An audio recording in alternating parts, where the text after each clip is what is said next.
For 2 years, Jeffrey Bodine had been a driver in the Young Hendrick Motorsports stable. His first season with the team saw 3 wins, but heading into the 1986 season opener at Daytona, he was hungry for a victory, as he'd gone winless in 1985. The path to victory lane would not be easy, as Dale Earnhardt had dominated speed weeks leading up to Daytona 500, winning every race he entered. Hello everyone, and welcome to NASCAR Classics and our look back at the 1986 Daytona 500. I'm Matt Yoakum, joined by Jeffrey Bodine. And Jeffrey, your Hendrick Chevrolet was set to start on the outside of the front row for the 500, but there was some uncertainty heading into the new season because you had a new crew chief. Gary Nelson had come on board. Of course, that gave me a lot of confidence. Gary had success at Daytona, won the 500 and a 400, I think the year before with Greg Sachs. So I was pretty excited about the new changes with my team and having Gary as a crew chief. Now, he had a lot of experience at Daytona, like you mentioned, winning in '82 with Bobby in the 500 especially. But did you two sit down and talk race strategy?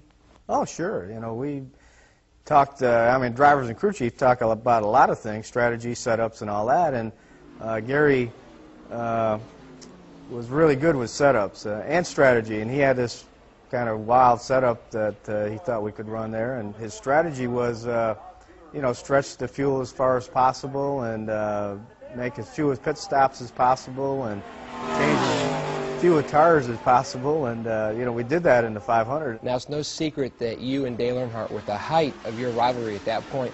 Did you think in the back of your mind that maybe it could come down to between yourself and the Intimidator?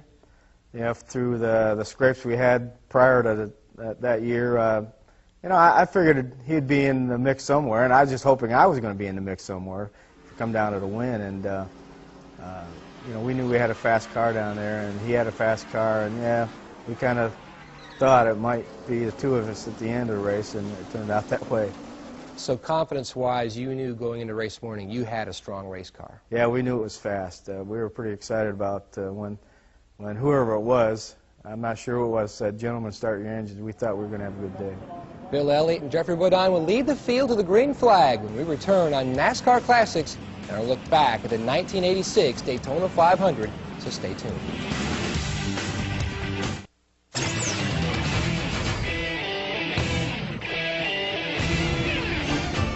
The starting lineup for the 1986 Daytona 500. On the pole, the defending champion in his Ford, Bill Elliott, and alongside the Chevrolet of Jeff Bodine. In row 2, two-time Daytona 500 winner Bobby Allison and strong contender Dale Earnhardt. For row 3, former national champion Terry Labonte and the defending national champion Darrell Waltrip.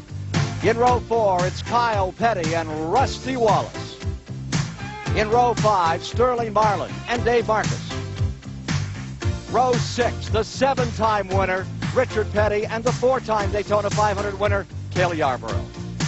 Row 7, Neil Bonnet and Harry Gant. In row 8, Ron Bouchard from Massachusetts and Buddy Baker with renewed vigor with car number 88. Row 9, from Florida comes Rick Wilson and Trevor Boyce from Canada. Row 10 is Phil Parsons, and from Virginia, Tommy Ellis. Row 11, 72 champion A.J. Foyt and Larry Pearson in number 21. Row 12 is Ricky Rudd and Bobby Hillin Jr. Row 13, Mark Martin out of Arkansas and Jim Sauter from Wisconsin. Row 14 is Greg Sox, winner of the Firecracker 400, and Pancho Carter, who sat on the pole at Indy last year.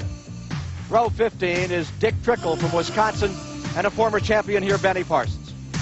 In row 16, Eddie Bierswale and Kirk Bryant. Row 17, California's Joe Ruttman and number 17, Doug Hebron. For row 18, it's Jody Ridley and last year's second-place finisher, the team car's Lake Speed. Row 19, Buddy Arrington and Ken Reagan. In row 20, it'll be Tim Richmond and Morgan Shepherd. Out back, the provisional starters, Ken Schrader from Missouri and Jimmy Smut Means from Alabama. Joe Gasaway at the control tower, ready to snap the button and explode this field into turn number 1 into the back straightaway at 200 miles per hour. You're watching the Daytona 500 live on CBS. Rolling start, 90 miles per hour. Bill Elliott pulled right over there to take a high line, right jumped, he made a good start and pulled right up that high line. Didn't try and stay down low at all. Going to the tall gears for this race, 500 miles. Long way to go. For one of them, a short time to get. Bodine and Bill Elliott already in a beautiful two-guard draft ahead of this field. Now they'll see how much trouble they'll have with the wind as they go into turn 3 and head off of turn 4. Here they come for turn 4, ready to double up as they come by that low camera.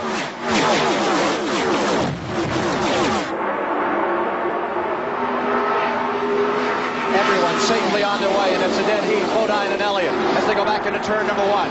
Fastest point of the racetrack. 1,800 feet here into turn number 1. Over 200 miles per hour. Inside Bodine's car in second place. And watch them wiggle as they battle to hold them down as they head through that 31-degree banking on the west end. Now you're in the back straightaway. Bodine is there. He looks like he wants to challenge as they go up into turn number 3. Well, this is where Ned says as we go into turn 3, they've got the wind sheltering from the banking there, but as they go through the turn, right about there where it says Daytona on the wall, the wind is now starting to strike on their left flank and push them up to that right-hand wall. Back they come to complete lap number 2. Ken Reagan in the pits. Ken Reagan's car on pit road. Adcox is now replacing Reagan. He was injured here earlier. Ken Reagan, Grant Adcox, who won the ARCA race last Sunday, is taking over. Got a lap in. He'll take the points in that car. Strung out nicely as they go into the back straightaway. Remember, last year they ran the first 10 laps at an average speed of 199 miles per hour. Dale Earnhardt's moved up into third spot there. He's his way past Darrell Waltrip. Allison is in 4th, Terry Labonte 5th, Darrell Waltrip 6th, Kyle Petty 7th, Rusty Wallace 8th, Marlon 9th. Marcus is in 10th. On the inside comes Bodine. He's into the lead. And here comes Earnhardt down to the bottom side. You're watching from inside Bodine's car. As it better than 200 down to the bottom of the racetrack. Dale Earnhardt presses, comes up underneath, and makes a move on Elliott. And right there is Bobby Allison, almost 3 wide. Directly behind Terry Labonte. We'll try to give you the speed on this lap. And Bill Elliott's dropped back to 4th position. I noticed that coming off that turn 4, Bill Elliott runs very, very high already. He's running a very high line, and Jeff Bodine seems to be able to keep his car down low. This could help him later on in the race. Normally, Bill Elliott will run his chassis a little bit looser than some of the other drivers, and when you get a wind factor the way they have coming off of turn 4, that would tend to push him up high on the racetrack. Richard Petty way up on the high side. Look at Petty on the wall. He tagged it. Petty picks it up, keeps on trucking. Yeah, and he tagged the wall and he tagged those other 2 cars, which was Dave Marcus and Neil Bonnet, I think. The old heartbeats suddenly rocking it up there in 2 or 3 cars, I can tell you. Well, I mentioned at the top of the show that he'd run a higher line than anybody else, but I didn't expect him to run that high. Let's take a look in replay from Petty's in-car camera. You just saw Buddy Baker go by him. This is in replay. Here he comes, way up on the high side where he likes to run, and all of a sudden, right there. Well, he wasn't the first one, Ken, that had hit that wall. You can see the marks there where others have been in there, but he did a beautiful job of bringing it back. He could have panicked there and really got crossways. Field coming down, and Petty will pit. Petty coming in. He must have damaged the right side of the Richard car. Petty is coming in, and Sterling Marlin driving the Haas Ellington car number 1. Okay, let it go. Okay, they ain't dragging. Let them go. Okay, he told his pit crew that if the tires were not dragging, to let him go. Mike Joy. Changing the right side tires on Richard's car. Real quick work. Dale Inman has to run to get out of the way. They took a look but did not change tires. They were out there with the body tools to try to knock that fender away. They said it was okay. Sent Richard back in the race. And he stayed in the lead lap. That's the key thing for Petty here. Stay in that lead lap. Back to the leader. Jeff Bodine has got a fantastic lead at this stage of the race, but he's being hotly pursued by Dale Earnhardt, 3-time winner here this week. And right behind Dale Earnhardt is Bobby Allison, who was running very strongly yesterday afternoon. There you see the mass of the field going across the stripe into the drivers. The wind will be affected in there as well, won't it, Ned, really, coming off the tribal. There'll be more of a headwind there. What a skirmish further back. Sterling Marlin went 1 lap down. They changed all 4 tires on his car, sort of a Cinderella story. He qualified 3rd fastest here in the qualifying. They're having problems early here.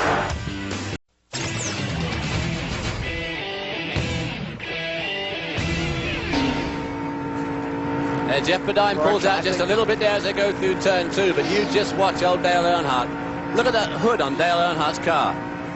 Look at the way it's flapping with the air coming off Bodine's car. A lot of wind pressure there. Tremendous. Bill Elliott's running fourth. Here comes Earnhardt, shooting up the inside in the slingshot. That's just how fast they go through there. Also able to stay very low. And there goes Bobby Allison with Dale Earnhardt. Allison now in second spot in the Buick. The Allison Buick has had just an amazing run this week. He looked very fast yesterday afternoon in the final practice. Here's Chris Economaki. I'm wondering if this new stability, the slant back windows, has given these cars, is leading the drivers to be a bit bolder in traffic than they might be. Ned, you can probably comment on that. They seem to be doing a lot of side-by-side racing we haven't seen before. Yes, they are, Chris. They're able to run closer together, and I think the rear sloped window is helping them to do that because, as Jeff Bodine pointed out, the rear end is sticking much better on the cars than in the past, and it does give them more confidence in the cars, and as a result will make them a little bit bolder. And I think as the race goes on, we'll see them running 2 and 3 abreast sometime. 12 laps complete when they come by this time. Well, boldness is all very well, but you know what they say, there's old drivers and there's bold drivers, but there's not many old bold ones, and we're going to see a lot of bravery today. Richard Petty now trailing the field in the lead lap after a skirmish with a wall in turn 4. Richard Petty was asked, why has Daytona been a good track for him in the past?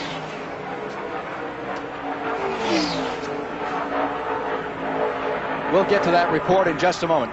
Ken, let's update on Joe Ruttman. He made that pit stop before the green flag came out. He started 36th and has moved up about halfway through the field now. It's Dave Marcus's car, I believe, right there. Dave Marcus's car in.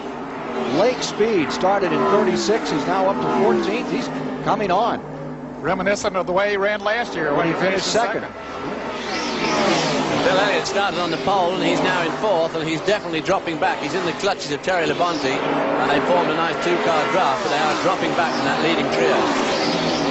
There you can see the gap there. There's Dale Earnhardt, really humming along at the speedway this week. Had a great week. There's Petty back there. Let's try it again to get a response of Richard Petty and some of his strategy on this racetrack. He seems to love running the high groove. Why is that? I don't know if I like to, or the car I drive likes to, or what the deal is, but I just feel more secure running up. I know going out and practice and stuff, boys run in the middle of the racetrack, and over a period of time they'll move up some, but I just feel secure with it there. I don't know whether I got less room to react or what. I think that's the reason most of them run in the middle of the track, so the car does move around. They've got some place to catch it. And, now this is a handling racetrack. If you can get the car to handle, you can run next to the wall, then it's the smoothest way around the racetrack. It's the freest for the car. So, you know, if I can get it to do there, that's where I'm going to be. And another thing, Ken, when he's running that close to the wall and does hit it, it doesn't hit nearly as hard. But the right side of his car has got some pretty unfortunate-looking marks on at the moment. He obviously gave the wall a tremendous swipe there. The leaders are about a quarter lap behind him. He would very much like to come up with a caution here. There's Jeff Bodine inside Bodine's car, back in 3rd, as he watches Earnhardt and Allison deployed 1st and 2nd. Live, the Daytona 500 here on CBS. In-car camera giving you his pictures going down into turn number 1. And look how they go right down to the apron there, just about 3 feet away from it. They're all tremendous speeds. They're all staying pretty low, too. I mean, at this stage of the race, it's good for those guys to be able to stay that low on the racetrack. Ned, the first 10 laps are 196.5 miles an hour. That's coming up to speed. There's Lake Speed, who is, speaking of speed, there's Lake, who's come from well back in the field, ready now to broach the top 10. He's having a very good run, no question about it, Ken. I think the wind is affecting him a little bit more here today. The reason we haven't seen the speed up a little more than what we have at this point. Yesterday, the crosswind was from the north to the south. It's exactly opposite today. So those that set their cars up expecting the same kind of a wind today, it's opposite. It's affecting them more in turn 4 than it is in turn 2, where it affected the cars that raced yesterday. Watching Cale Yarborough go underneath A.J. Foyt there as Lake Speed pulled up on them, battling back in that 14th spot. Leaders, Earnhardt, 1979 Rookie of the Year and 1980 Grand National Champion, out in front trying to win his first 500. He's on a roll. Allison right there, knocking on the door in that 2nd spot with a rejuvenated team for himself. In the Elliott pit, here's Mike Joy. Dan Elliott, your car has slipped from the pole to fifth. What does Bill say about the handling of the race car? Well, he's just kind of riding it out right now. The car is not exactly right, but we're going to have to wait until the first caution, make a few adjustments, and it's a long day. What will you change? We don't know yet until we run a little bit more. Bill will tell us something right before he comes in, and we'll know what to do with the car as he comes in. Elliott sets up the handling on his own car, and he's one of the best in the business at it. They can change tire stagger. They can work on the jacking bolts at the rear of the car. They have a number of things they can do to adjust the handling and get Elliott back to the front of the pack. Well, just in front of the pack is Richard Petty, who's now got in the draft with Dave Marcus. That might help him to try and stay in front of that lead pack, because the last thing Richard Petty wants to be is a lap down this early on in this Daytona 500. 18 laps complete on the leaders as they come by through the tri-oval. Dale Earnhardt staying in front, looking further back in the field. Nervous running back there. The hair-raising group in the middle of that group. That green car is the Joe Rutland car that's had a 3rd and 4th place finish. Brand new team. Used to be the Hawkins team, the Carolina Fuel team that Bernstein bought. They're hoping to have a good day here today. And that car running on the low side there, that is Lake Speed, who's already worked his way past a number of cars in that group. And there you see him now, right at the front of that group, up by the wall there, making ground. He's past Cale Yarborough. The great stone face. Yes. He's very concerned, isn't he? Junior Johnson, who has 2 people to worry about here, Neil Bonnet and Darrell Waltrip. Hey, Darrell, just stand on. Know what I mean? They're running 7th and 8th, Bonnet and Waltrip. Leaders another time. Working lap 20. Bobby Allison running very well this week. Wants to take a shot at first. Earnhardt hugging down there, and Allison decided to wait a while. These two are overhauling Richard Petty, unfortunately for Richard. They pulled away from Jeff Bodine. I believe that Bodine's car, the chassis might be a little too loose on him in the early going. When his tires were cool, he could stay down on the inside of the racetrack, but now he's losing ground to the leaders. There's Bodine running by his lonesome in that 3rd position.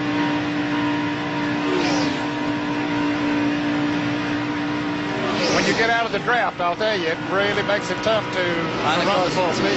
That is another thing with these new generation cars with the sloping back. The hole they leave in the air behind them is smaller, and you can't pick the draft from so far back. You have to be really close to make the draft work. As close as Bobby Allison is, as a matter of fact, when he gets much farther back than he is right now. He'll be out of the draft. That's right.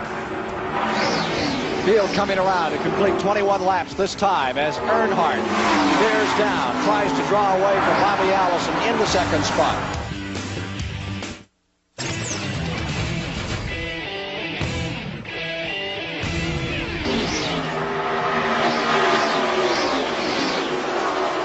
Dale Earnhardt is in 1st place here at the Daytona 500. Jeff Bodine maintaining 2nd. Bill Elliott, the first Ford, is in 3rd. Terry Labonte's Oldsmobile is running 4th. And Neil Bonnet's Chevrolet maintaining the 5th position with now 24 of the 200 laps complete. We are watching the leader coming on pit road. A little early for a regular pit stop, but there's... Car number 2, Kirk Bryant, has spun. He's tagged the wall. Yellow is out around the racetrack as car number 3, the leader, came in. And the early leader, the man that had just passed Earnhardt, Bobby Allison, he lost an engine. He has retired to the garage area. Bobby Allison trying to get back into this racing program with a brand new team, the Stavola brothers. There is Bryant's car lying at the bottom of the racetrack. And here's a replay of what happened to Kirk Bryant. He's pretty helpless in a situation like that, Ken, but he does a good job of keeping the car down on the inside of the racetrack. Being in his first NASCAR stock car race, he's doing a beautiful job. Let's take a look at Bobby Allison's retirement from this event. Engine just went away, and he coasted it down out of turns 3 and 4 and simply brought it in. He had his hopes so high here. He felt that he had his best shot at winning here since he won several years ago. Started in the 3rd position, but for Bobby Allison, it was a very short day. Allison, who won it in 1978 and 82, Mike Joy is with him now. Bobby's answering reporters' questions here in the garage area. They've just asked him if he might handle Dale Earnhardt. Bobby, did it blow up on you? Yeah, it blew up. You had such a great run out here Thursday. I know you had high hopes today to win another Daytona 500, but from the few laps you're able to run, who's got the car to beat? Well, I haven't looked back in the pack any, you know, and I was real worried about some of them sandbagging during the week, so there may be somebody back there looking pretty good. But on the other hand, Earnhardt looks awful good out front. Bobby Allison out of the race. Let's go to Chris Acosta. Well, the Buick people that are here in force from Detroit are now down to one car, Joe Ruttman. Ruttman's pre-race pit stop left him last when the car took the green flag, and at this point now he's up to 12th place. That's one Buick that's really running, and the only one. Back to you. Thank you, Chris. That one Buick giving a good accounting for itself. Yes, he is, very well. Ken, most of the cars have pitted during this caution, no surprise. And when I reacted to Earnhardt coming down pit road, that was a good, smart move on his part. He was the leader, so he slowed down, came into the pit, so he should have gotten back out first, and perhaps will be the leader. They must have had a scout up on the roof. There you see 23-year-old Kirk Bryant's car.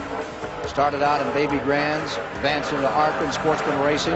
Won the ARCA event at Atlanta last year, but will not be a finisher today in this Daytona 500.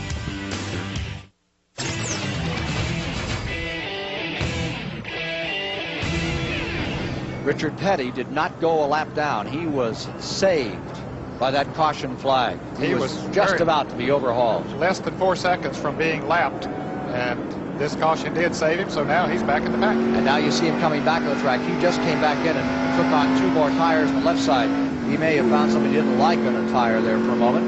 So he dove back in. He'll be coming out of the rear, but he will be with the field as they get organized on the first restart of the day, caused when 23-year-old Kirk Bryant has trouble and slapped the wall, as you saw a few moments ago. Dale Earnhardt on the point as they come down for a start. Terry Labonte, there you see the number 1 car that's a lap down. Marlin on the inside of him, the Haas Ellington car. Now, he lost his lap when he made a 4-tire pit stop during the green flag. A quick word from Chris. Okay, Dale Earnhardt made a pit stop just before the yellow flag came out, asking what the trouble is. They say, go talk to the Goodyear tire people. There seems to be concern here in Earnhardt's pit, but the yellow did save it. Back there to you. may be a longer caution. Greg Sachs' car, number 10, seems to be slowing down on the back straightaway. There you see the man who won the Firecracker 400 last July here at Daytona. And I think that we're going to see another lap under caution. That is the case. They'll take another lap before they turn them loose. With 25 starters in this year's field qualifying at over 200 miles per hour, we decided to send Ned Jarrett and his convertible out to find out how truly fast that magic speed is. It's hard to capture the illusion of speed. So we took our convertible out for a cruise on the interstate, running along at 55 miles an hour. Of course, we all know that we're passed occasionally by someone going 65 to 70 miles an hour, some 10 to 15 miles an hour faster. The same thing happens on the racetrack. With our in-car cameras, they show you that one car running along at 190 miles an hour is passed by a car going 200 miles an hour, but that doesn't really give you the true feeling of speed. So let's take a little spin around the Daytona International Speedway, get our car up to 55 miles an hour, and let Terry Labonte's Oldsmobile come by at over 200 miles an hour.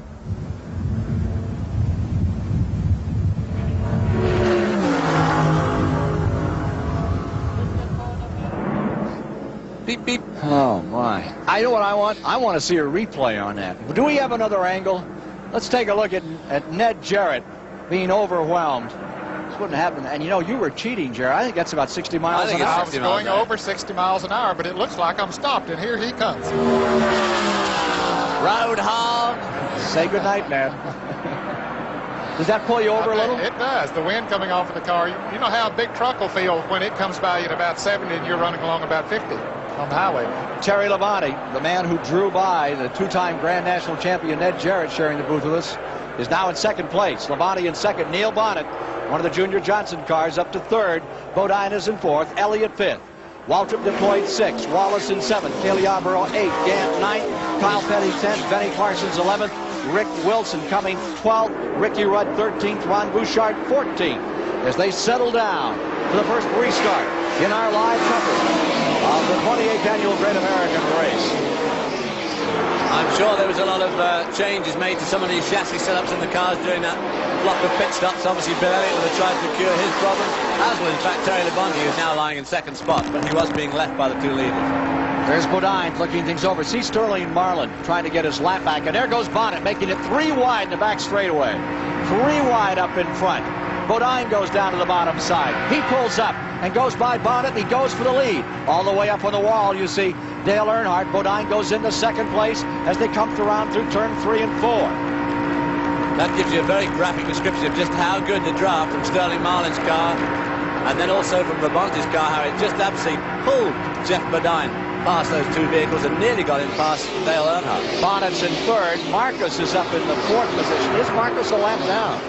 That's 71 I don't cars think so. right He there. was running with Richard Petty just before they were about to be lapped, so I think he's in the lead lap. They'd shown Marcus a lap down. I don't see how he could have gone a lap down. I think he's one of the top contenders. Now, he had made a green flag pit stop. He could have been lapped while he was on pit road. I don't know. We'll check it out. Terry Labonte started to show some speed. He was quick in the 125-mile heat and showing good form all week. And here he is giving Dale Earnhardt a run for his money coming off turn number 4 into the triangle. Young enthusiast. Larry Pearson's number 21 is going back. They lost an engine this morning. That's the 5th engine they've lost this week. They lost one in the Sportsman race. That's the 4th engine to go away out here on the David Pearson car. David Pearson cut his eye on a contact lens while he was asleep, so he didn't start this race. Larry Pearson's son to take over. They had planned for him to run 5 of these races this year, which would make him eligible for rookie, to run for the rookie honors next year. And he is running the full Grand National circuit, which is the old late model sportsman circuit. Last lap on Jeff Bodine comes through at a 199.4. They picked up the pace a little bit from what they were running earlier. And I think David hit it on the nail on the head when they made a lot of adjustments perhaps during that crossing. Well, I nod my head, hit it right, and then yeah. I tell you what, Jeff Bodine's going like stink at the moment. Hendrick Racing Stable of Charlotte, North Carolina, a formidable new name in motorsports. 2 cars, 2 real complete teams out here out of Hendrick Racing, and they also had a car here for the 24 hours that sat on the pole. Never got to start, but it did sit on the pole. Rick Hendrick is very dedicated and serious about the sport of auto racing. 37-year-old car owner from Charlotte, North Carolina. He's just a show-off, Rick Hendrick. 5-car length advantage over second place Neil Bonnet. There you see that blue car. That's Rusty Wallace in the 27, who's running in 7th position. Change of teams. He's driving the Raven Beetle car. A year ago, that was Tim Richmond. Tim Richmond's driving her today. He may get assistance from Davey Allison. He banged some ribs. He clanked into the wall here a couple of days back. Rusty Wallace, do you feel you've been accepted by the veteran NASCAR teams out here? I've been accepted with around NASCAR with the fellas and stuff, I believe I've been accepted as far as drafting and things like that. There's no doubt I need more experience, but you know, a lot of the people were looking at this new team I've got right now and real pumped up for me. I noticed that cars that wouldn't draft with me last year are all of a sudden hooking up right behind me, and I mean everybody. So it feels really good to go out there and know that Cale wants to draft, and Bobby and Darrell and all of them. That's where he is right now. Talking about Cale, he's right behind him now, yeah. That's car number 6, Trevor Boyce, the Canadian driver. The DK Ulrich car in trouble. Hood is up. One of Wallace's strongest supporters is Darrell Waltrip. Waltrip has said that's the guy to watch in the coming years, and he said he has been very helpful to me when I ran for the ASA. Bodine looking back as Neil Bonnet looks in. Bonnet to the inside. Look who's coming to dinner. Yeah, that's right, Jim. Ready to eat his lunch. Let's go to Mike Joy with Larry Pearson. Larry Pearson running your first 500. What happened? Well, I think we must have dropped a valve or something. It just started skipping right at the very start of the race, and it just kept getting worse and worse. Daddy gonna let you drive the family car again after this? I don't know. This seems to be my week for breaking valves. I don't know what it is. It's just one of those things, you know. Every time I come down here, I never really finish that well, but, you know, it'll get better. Larry Pearson will run 5 races on this circuit and run the entire Grand National Sportsman Series in 1986, but he's out today. Well, another person that really benefited from that pit stop, we don't see him right now, but just not far behind this group is Darrell Waltrip, who was definitely struggling before that first caution, and now he's right at the front of the second bunch. There's Darrell Waltrip. We see him behind Terry Labonte, who was leaving him fast before, but he's hanging on well now, so they must have done something magic during the pit stop.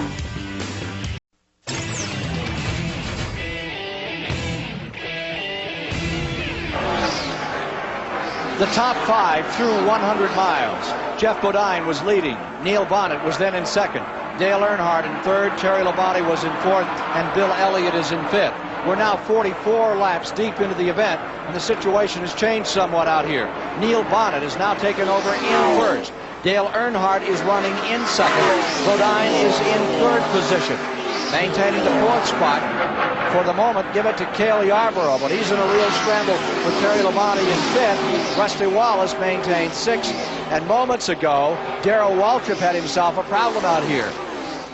Their window screen came loose, Ken, and he was black flagged by the NASCAR officials.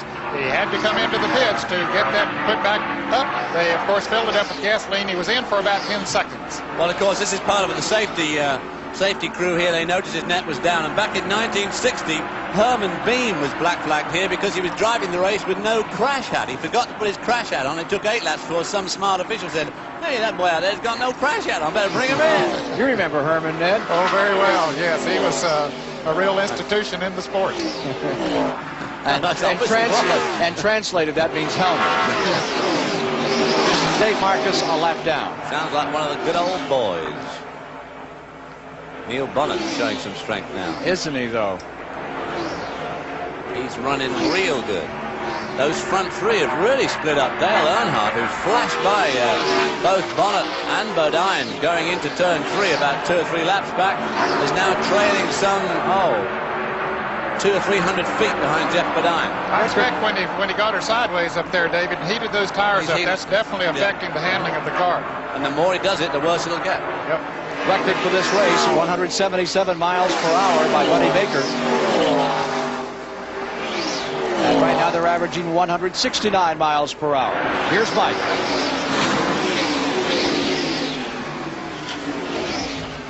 Harry Gant may be in the pits shortly. They think they have a misfire in the motor, and they're prepared to change rocker arms if need be, or to adjust and set the valves to try to get his Chevrolet back toward the front of the field. Down to Chris.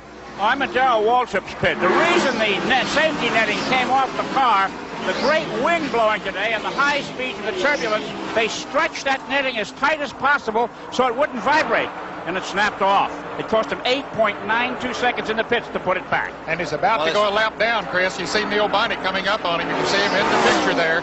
That's Waltrip in the white car and Neil Bonnet in the red car, mowing him down. Which probably gives you the best description of all of how costly a pit stop is. We're always timing pit stops like 8 seconds in the pits, 15 seconds in the pits, but there you see it. One short pit stop, a very short pit stop, 8 seconds, and he's basically lost a lap. You won't see any team cooperation here. Certainly won't. No, Neil would like to put Darrell Waltrip a lap down because he knows that he is always a factor when he's in the race, and there he goes, putting him 1 lap down. Made it look easy, didn't he? Absolutely. Just drove on by. Well, that's what you can do in the draft. Well, there's a long way to go in this race yet, and Darrell Waltrip's certainly not down and out, but I mean, that's not a good sign at this stage in the race to be a lap down. Last year, he got a lap down early and then came back to finish in 3rd place. Car number 33 is now way off the pace, Harry Gant. Chevrolets are running first, second, and third. First Ford belonging to Cale Yarborough, the Waddell Wilson, the Renier Lundy car definitely getting into this thing. Can't never count Cale out. I'll say he's a competitor. Cale lost a car earlier this week right here where we're getting these pictures. Cale smacked the wall, and I think that was the car that was a little smaller than the one. This is the older car. He ran a year or so back. Here's Gant slowing down, back straightaway. Right behind Harry Gant there, we see the group that's basically racing for 4th spot onwards, which is a pretty hair-raising group at the moment. And in the middle of that is Bill Elliott. He's slipping back. There we see poor Harry Gant. There's that pack being led by Cale Yarborough, Terry Labonte, Rick, then Rusty Wallace, followed by Rick Wilson. Is it? Oh, Rick Wilson, sorry, yeah. And then Bill Elliott and Tommy Ellis. Tommy Ellison, the Freelander car, that multicolored car, went extremely well in some private testing down here in early January. Lapping it up 208 miles an hour. Very fast, anyway. Parsons in 10th, Rutland is 11th, Lake Speed is in 12th, Buddy Baker is 13th, Bobby Hill in 14th, 15th is Phil Parsons, 16th Bouchard, 17th Kyle Petty. Again the leader, Neil Bonnet. Neil Bonnet's obviously got the answer here. Dale Earnhardt slips back further. There you see him just coming to the picture now, on the top of the picture, coming up turn 4. And Neil Bonnet's pulling away from the field, all on his own. Pretty frustrating for his teammate, Darrell Waltrip, who has just put a lap down. From the Goodyear blimp, let's watch them at turn 2. That gives you some sense of the banking. It is very steep, but when you go in there at 200 miles an hour, it looks as flat as a highway, Ken. But you can see it from the Goodyear blimp. Quite dramatic. Unfortunately, even the race cam, I always feel, never gives you quite the feeling of just how steep that banking is, and that blimp shot just gives you an idea. I mean, it really is steep. 31 degrees. Average speed has escalated to 174.554 miles per hour as Neil Bonnet, who has never finished better than 3rd in this race back in 1980, is now out in front. And there you see Bodine in 2nd in that Goodyear blimp. Now there's the battle further back. 4th you see Cale Yarborough. Tucked right in behind him is Terry Labonte in 5th. And then comes Wesley Wallace in the blue car in 6th. And the next position back is being contended for on the outside. Almost in contact there for a moment. He went right up to the wall was Rick Wilson in his Oldsmobile. He and A.J. Foyt's cars, watched over by Dick Hutcherson. There's the Richard Petty car. Richard Petty being shown in 19th position. Richard Petty not showing very strongly there. He is holding his towel. Yeah, we expected him to be much stronger. I personally expected him to be much stronger today than he has shown up to this point. He keeps getting left on his own. He's on his own right now. He's got no one to help him, either from behind or in front, to help him in the draft. Here's Mike Joy. They're working on the distributor of Harry Gant's car. Harry, what's the problem? The car's been skipping for a good while here, and at the restart, we finally quit. Trying to refire that car right now. It's cranking, but so far it won't start. Ganto had problems while leading the IROC race and failed to finish. Having similar problems here right now. Back upstairs. We're at lap 53, and between 40 and 50 laps, the average speed in those 10 laps was 196. That's Mark Martin slowing down. New Albany, Indiana, started out in Arkansas, ASA champion. He's going to be running some Grand National this year. A little slight fella, but can he race? He is a racer. He's a winner. He came here 2 or 3 years ago. Viewers will remember seeing him early on, and then he went away again back to the Midwest and was very successful and decided to have another go at Grand National Racing. And there's our camera car, Jeff Bodine, moving in again on this man, number 12, Neil Bonnet. Neil Bonnet been here since 1976 trying to win the Daytona 500. That has not been an accomplishment that he has succeeded at. He's sure giving it a Methodist effort here this afternoon. Now there you saw a move by Neil Bonnet, which is another thing we're seeing this year. Look how low he is there. I mean, that is what you call low, right on the apron. But going down the back straight, he really tried to weave and shake the draft on Jeff Bodine. They never used to bother with that at stock car racing, but this year it seems to be the new move, is to try and shake the draft. Rare. You know what I mean? They are running this track a little differently out of 2 than they have before, Ned. Maybe we can see it here, or after this next commercial break, we'll get an opportunity to follow a car out of the number 2 turn. Here it comes right now. See him down low in 1. And he drifts up high as he comes off the turn. And the reason, I think, is the rear window that they have on that car. It makes the back end more stable. They don't have to follow the rear end like they have in years past. Well, you see them bow it. They come off 2, they come down about 15 feet, and then back out again before they approach turn number 3.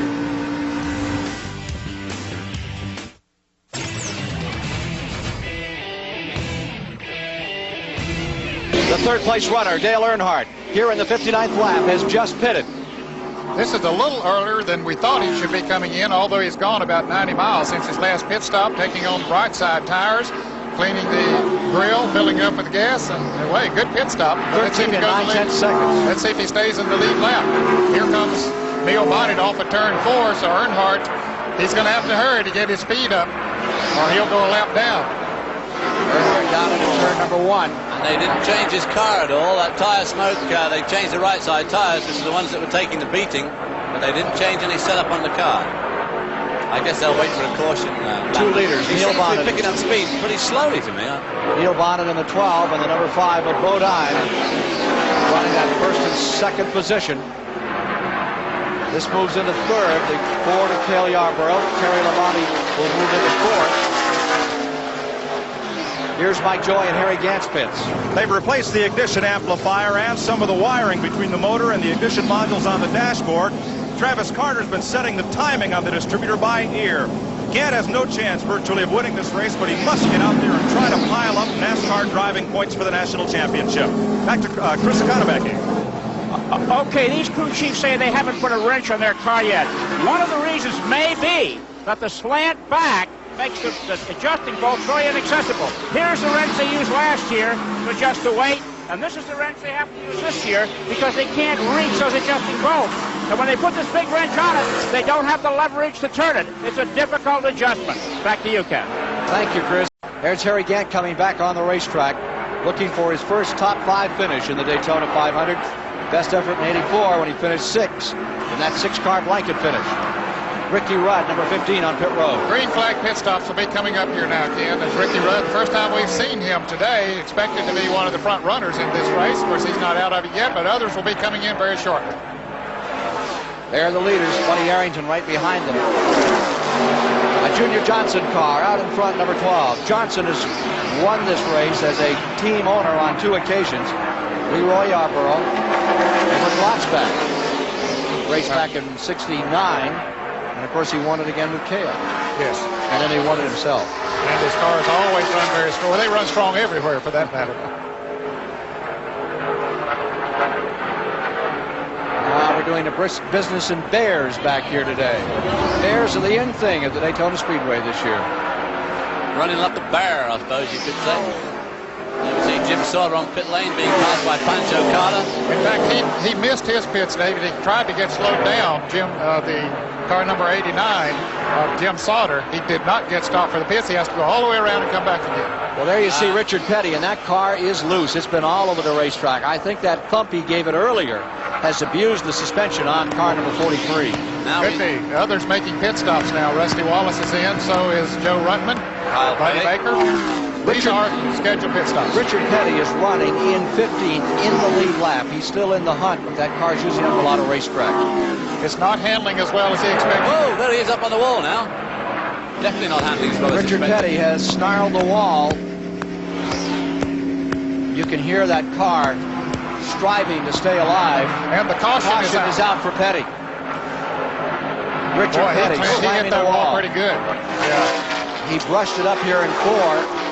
And now you can see Richard Petty's number 43. Dale Inman back with him this year. Richie Bars, a lot of the old-time names all back on that crew. Listen to that car coming apart. Caution is out for this car, number 43, that you're limping with back into the pits. And a break for those who had not made their pit stops. We would have had to make pit stops the next lap or 2. I was just going to say, this just shows the luck of the draw. I mean, Dale Earnhardt basically could lose a lap over that little number. And He may not get back to the pits. Let's see what happened here on car number 43. Petty dancing down out of turn number 2 here.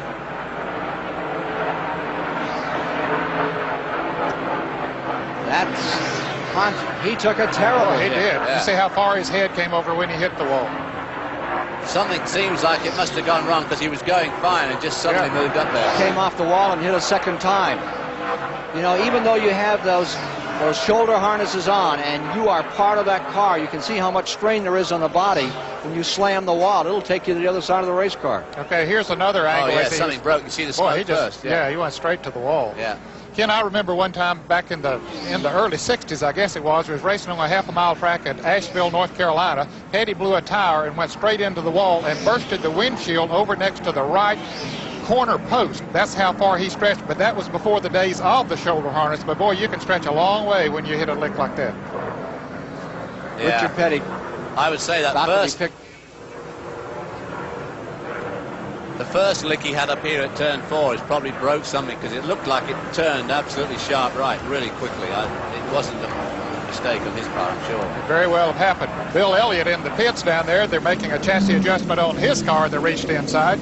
We'll be back with more live racing from the Daytona 500.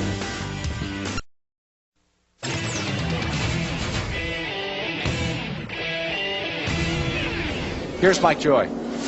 Dale Inman and Wayne Torrance of Goodyear having a look at the wheel and tire that have come off car number 43. The damage here is sheet metal. There is some broken parts in the right front suspension, but largely sustained as a result of the crash. The wheel is intact. There was no problem there, but you can see the tire blown apart, and that safety inner liner inside the tire is flat as well. Dale, was he talking about some sort of vibration or anything before he hit the wall? Yeah, he's coming into the next lap. He said he felt it going down or vibrating real bad. He got up real high. He said he said he knew he was, had a chance to blow. So he said he took it up high, and then it did blow. One more lap and he would have been on pit road. And as Ned pointed out earlier, when you run up close to the wall, the chances of hitting it hard are diminished quite a bit. Richards used up the sheet metal on the side of old number 43, but the roll cage structure and everything else and most of the front suspension intact. Richards been taken to the care center. He's complaining of a bruised shoulder. Ken? Yeah, they're checking. That's just what we had for a report, that they're checking on his shoulder. In the International Race of Champions race here that you saw on CBS yesterday, Jochen Maas broke a shoulder blade in a similar incident when the car slapped the wall, and he had to fly all the way back to Germany. He wanted to get home to have it looked at further. It must have been a very painful trip. Well, of course, a couple of things could happen to you in a crash. One of them, of course, being the fact that you're holding the steering wheel, and it's obviously a natural tendency to tense up and hold the wheel even harder than normal. And when the wheel itself hits the wall, of course, it can wrench the steering, the road wheel hits the wall. It gives a tremendous shock back to the steering wheel. And the other thing, Ned, here is that he was using up the outside as much. If he had been down 10 feet from where he was and blown a tire and snapped the front end, the damage would have been even more severe, and the potential for injury would have risen considerably. Very definitely, because the farther away from the wall you are, the more directly you're going to go into it. And when a tire lets go, I mean, it's going to shoot you straight into the wall. There's no question about that. Ken, we have a little bit of an extension on this caution here. There's some confusion. They're trying to get squared away on Rusty Wallace. Apparently the scoring was showing him a lap down. They're trying to get that squared away. While we have this opportunity, let's talk about race cam. You see it out of the back here of Jeff Bodine's car, and Chris Economaki can tell us a bit more. Well, I'm in, for lack of a better word, El Segundo here. This is the trailer behind the pits in which the race cams are operated. You see, this is the line monitor. This is the picture you get at home. These are the three monitors for the race cams. Over here, the camera in Jeff Bodine's car. This was the camera in Richard Petty's car. And here, the camera in Darrell Waltrip's car. Let's see how they work now. Watch the camera and the vernier dials here as the operator moves the camera with his fingertips, and you can see how the photograph or the picture you get at home changes. There he's moving Jeff Bodine. He's zooming out in on Neil Bonnet's car. Now, just turn it around and see what's in front of this gentleman, if you can. And there the camera swinging around. There's the driver, and a look out the front, all with a touch of the finger here in El Segundo. Back to you, Ken. Thank you, Chris. Look at how the in-car camera functions here. Our CBS coverage. George Raffio, the cameraman there, and Neil Bonnet is just the car in front of Jeff Bodine, as we saw in that picture. And there's auto racing personality Harold Kinder. Yes, sir. The chief starter for NASCAR. One of the great personalities. I'm not sure that I'd stand where Harold Kinder stands on that little bridge over the start-finish line in the tri-oval here. These cars come bounding down there on an end over end. It's not very far up. I saw a fellow taking right off of one of those up in Oxford, Maine one night. The car came up like a giant whale and just took the guy clean out. Let's go to Mike Joy. Goodyear puts little wear dimples on these tires so they can judge tread wear when the tires are removed during pit stops. We can see here on the tire that came from the Richard Petty's car that it was worn absolutely bald, and then the rubber started to separate from the carcass. And just like on your street tire at home, when you wear it bald, it'll blow out. The reason, Petty's car pushing up through the turns, that puts an awful lot of extra stress on this right front tire, and it just wore the tread away. Well, there you see the field down behind Lake Lloyd here at the Daytona International Speedway. We're inside Darrell Waltrip's car. We're under this lengthy caution period. And this is because of the Richard Petty crash in turn number 2.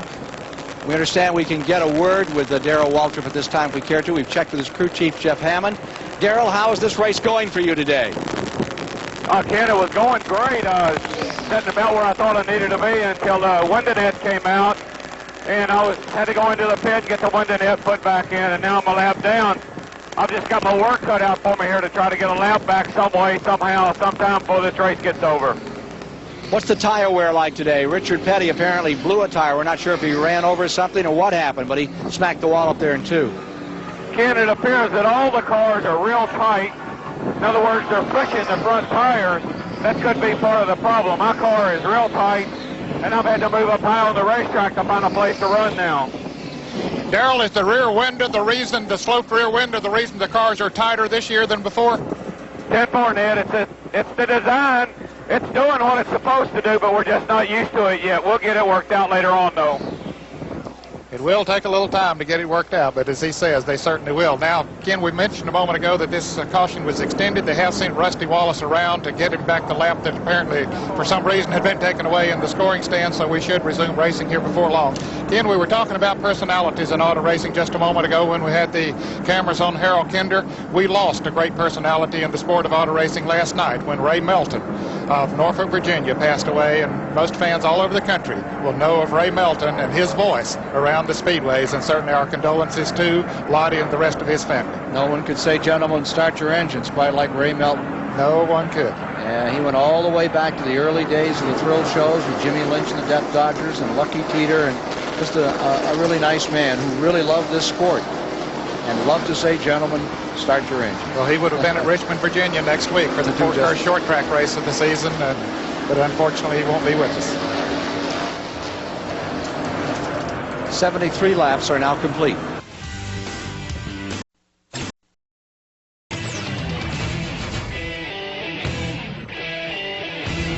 Coming up next on the NASCAR Tour, they'll move to Richmond, Virginia, just a week away for the 400 there. And following that, of course, on to the North Carolina Motor Speedway, and that's a brutal, tough course. But next week, if there's any animosity, you don't want to work it out here. You save it all up, get to that half mile, and then you get into those tanks, and you can really tear each other up. They really get with it on those tracks. They go from a 200-mile-an-hour speed down to 90-some miles an hour, and I'll tell you, it's really something to see. They do like to lean a lot. Not one panel, not a side panel, not a door, not anything is left. I'll tell you, finish in Richmond. You get Earnhardt and Elliott and Jeff Bodine and some of those guys, and Neil Bonnet, they really mix it up. Yeah, I was going to say Dale Earnhardt and Neil Bonnet are the two real protagonists, and of course Jeff Bodine. Green flag is out. And from the Goodyear blimp, you see the restart. Dropping back is Bonnet. Bonnet drops all the way off the pace. You can see him slowing down from that blimp. Boy, Earnhardt got hit. Run over him. By crikey, Dale Earnhardt did a sterling job there. He really did. The car just wouldn't go when he restarted. It still won't. And Dale Earnhardt wouldn't have seen him. Look at the black rubber that Dale Earnhardt left down here and tried with his brakes actually locked on. Boy, Waltrip a lap down, trying to stay in the lead. Bodine trying to put him a lap down. Bodine does it. I'll say that the gearing has come out of Bonnet's car. Something in the drivetrain let go on it because he has no power at all now. Now this is an interesting thing because Darrell Waltrip is going to try and get back in the front of this pack, because if they throw another caution because of Bonnet's car, if it should stop out on the back, old Darrell would like to be leading this bunch, but just right at the moment he's nowhere near. He's in the fourth spot. 11 years of trying, and the futility continues for Neil Bonnet. Bodine in the lead. From Bodine's car, let's look in replay as they came down for that start. It's already happened. Just left him sitting still. I'm going to predict that the clutch came out of the car. Now you watch behind, you'll probably see just about now. Now we won't be able to see it. Dale Earnhardt has to do the most incredible, phenomenal avoidance. He was just about blind. That banking is 17 degrees in the tri-oval, and it blocks your vision a little. And imagine a restart coming up and finding the leader. Well, he has over the front bumper. He has made it around to the pits, and we understand that it is the drive shaft on the car that came out. We're pretty sure it was something in the drivetrain. Let's go to Chrissy Cronimac. He has the story. Okay, it was a shifter problem, according to Doug Richard. They jacked the car up, put some fuel in it, but apparently the problem is not solved because they're wheeling it back now. He's been in 18 seconds, according to our stopwatch. They have to bring him back and go back under the car. It's a shift linkage problem, according to Doug Richard. The man has a wrench in his hand. 5 men allowed over the wall. 1 man on the right side of the car playing with a shifter lever. Stuck in second gear, apparently. They're going to give another push off. 2 laps down. Boy, what a tough break. Well, now there's too many men over the wall. I don't know where the inspectors are looking. 5 men is the maximum. It's quite a crowd here. I guess they're bringing the car behind the wall. Looks like it. That's it for the moment. There you'll see Neil Bonnet out in front, stretching just a little now. Cale Yarborough has brought number 28 into second place. And in replay, another look. There's Bonnet slowing down out. Now watch that number 3 car who has no place to run. They're 3 wide. The yellow car. Smoke. He reeled her back in there, but I'll tell you, that was close. Bodine out in front.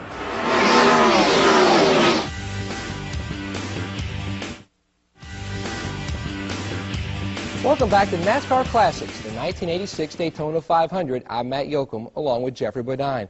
As we approach the halfway mark in the race, 3 cars have emerged as contenders: Dale Earnhardt, Neil Bonnet, and Jeffrey Bodine. Jeffrey, you were all taking your turns up at the point. Were you sizing each other up or still trying not to show your hand? We're probably doing both, sizing each other up and still not trying to show the other guy what we had. You know, without restrictor plates, it was really fun racing back then, and it was fast. And you really had to drive the cars through the corners, so you wanted to know where your car was better or where your competition's car was better or worse. So when you needed to, you could try to make that pass. But you also had to be concerned about trying to save your equipment, too. The cars were hung out through the corners. They were sideways. Drivers were in there actually driving the car with the steering wheel, the throttle, and you know, it's so much different today, and it was a lot more driver back then, a lot more skill involved than it is today. Now, what was your pit strategy at that point?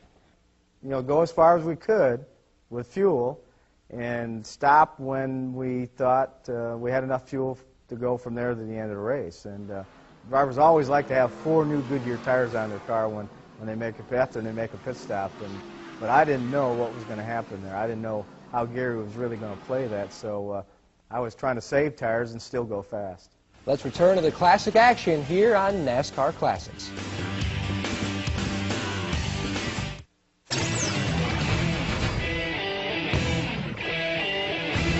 We're about ready to go racing again. We have 87 laps complete, 88 when they come by this time. Bodine leading, Earnhardt second, Ellis third, Lake Speed fourth, Cale Yarborough fifth, Rusty Wallace sixth, A.J. Foyt seventh, Elliott back in eighth, Bouchard ninth, Hill in 10th, Kenny Parsons 11th as they take 3 and resume the Daytona 500.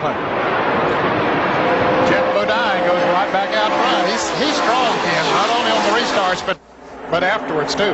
Yeah, and Dale Earnhardt's come right up from that unfortunate incident behind Neil Bonnet earlier on. He seems to have made a very good recovery. He's right there in a strong second spot now. There we see him right behind Jeff. A year ago at Rockingham, Bodine had himself a race won, didn't he? And Earnhardt came right up through.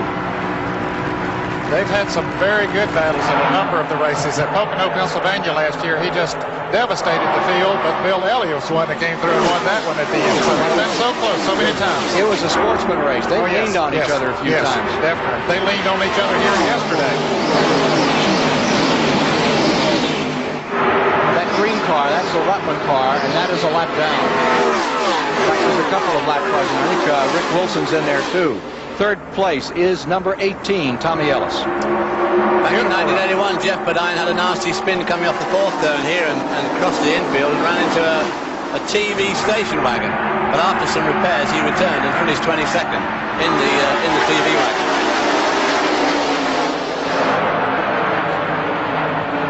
Going to now. These cars that he's racing this year are the old Terry Labonte cars. Rick Hendrick bought the entire field from stable, I should say, from Billy Hagan and Wayne Keene, who owns the cars that Terry Labonte drives. Since they were changing to Oldsmobile this year, they wanted to have all new cars, so he bought all of their Chevrolets.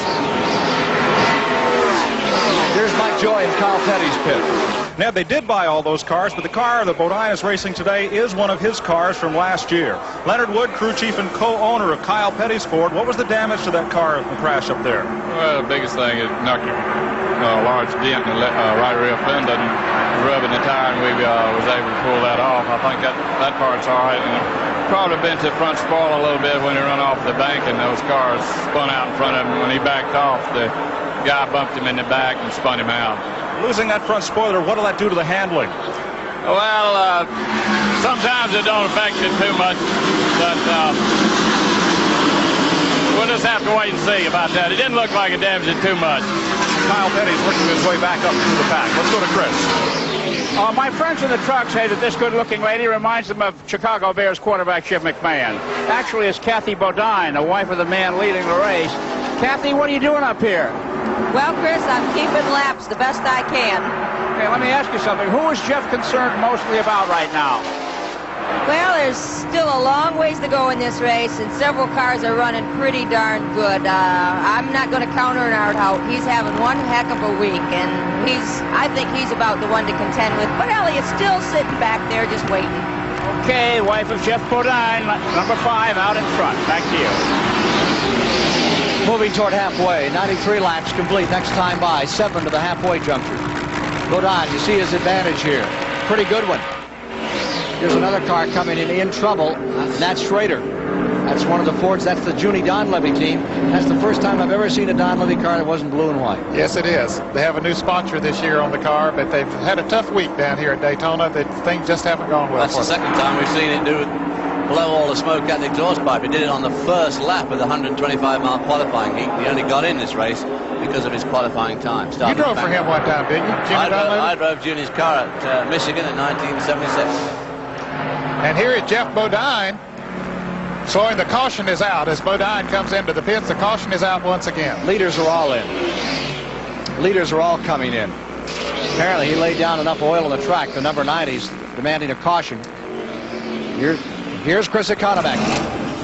Okay, Jeff Bodine, it looks routine. They're checking the right side tires. A very quick stop. All he got was perhaps a few gallons of fuel and a check to make sure all was okay. Back to you. I think 11 made up a lap here.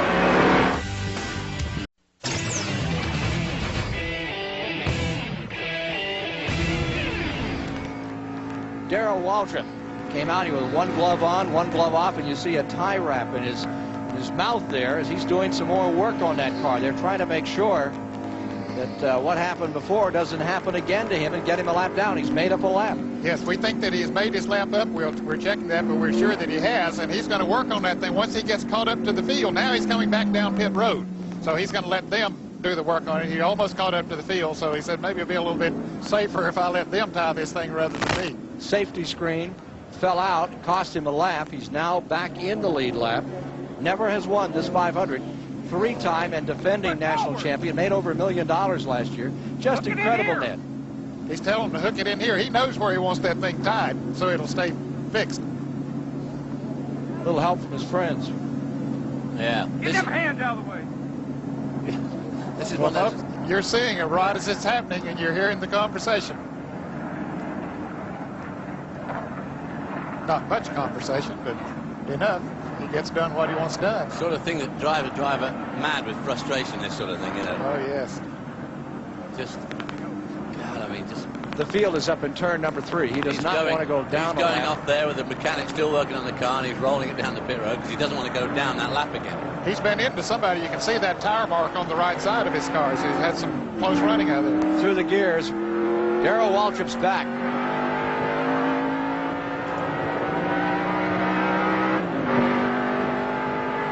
Down into turn number 1, catching the field. Schrader oiled down the track. Please, let me get caught up. What's he say? One more time, let me get caught up.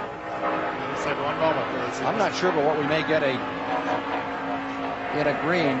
Jeff Hammond is telling us that perhaps in a minute we might get a word. And they put a consultation flag out on points number 14. And so they did Lake Speed and Rick Wilson because they passed the caution car apparently during the caution period here. And you can't do that. There you see the marker out for car number 4. Come on pit road. Wilson's car. That's how the drivers find out they need to come into the pits after they have been told by the control tower here.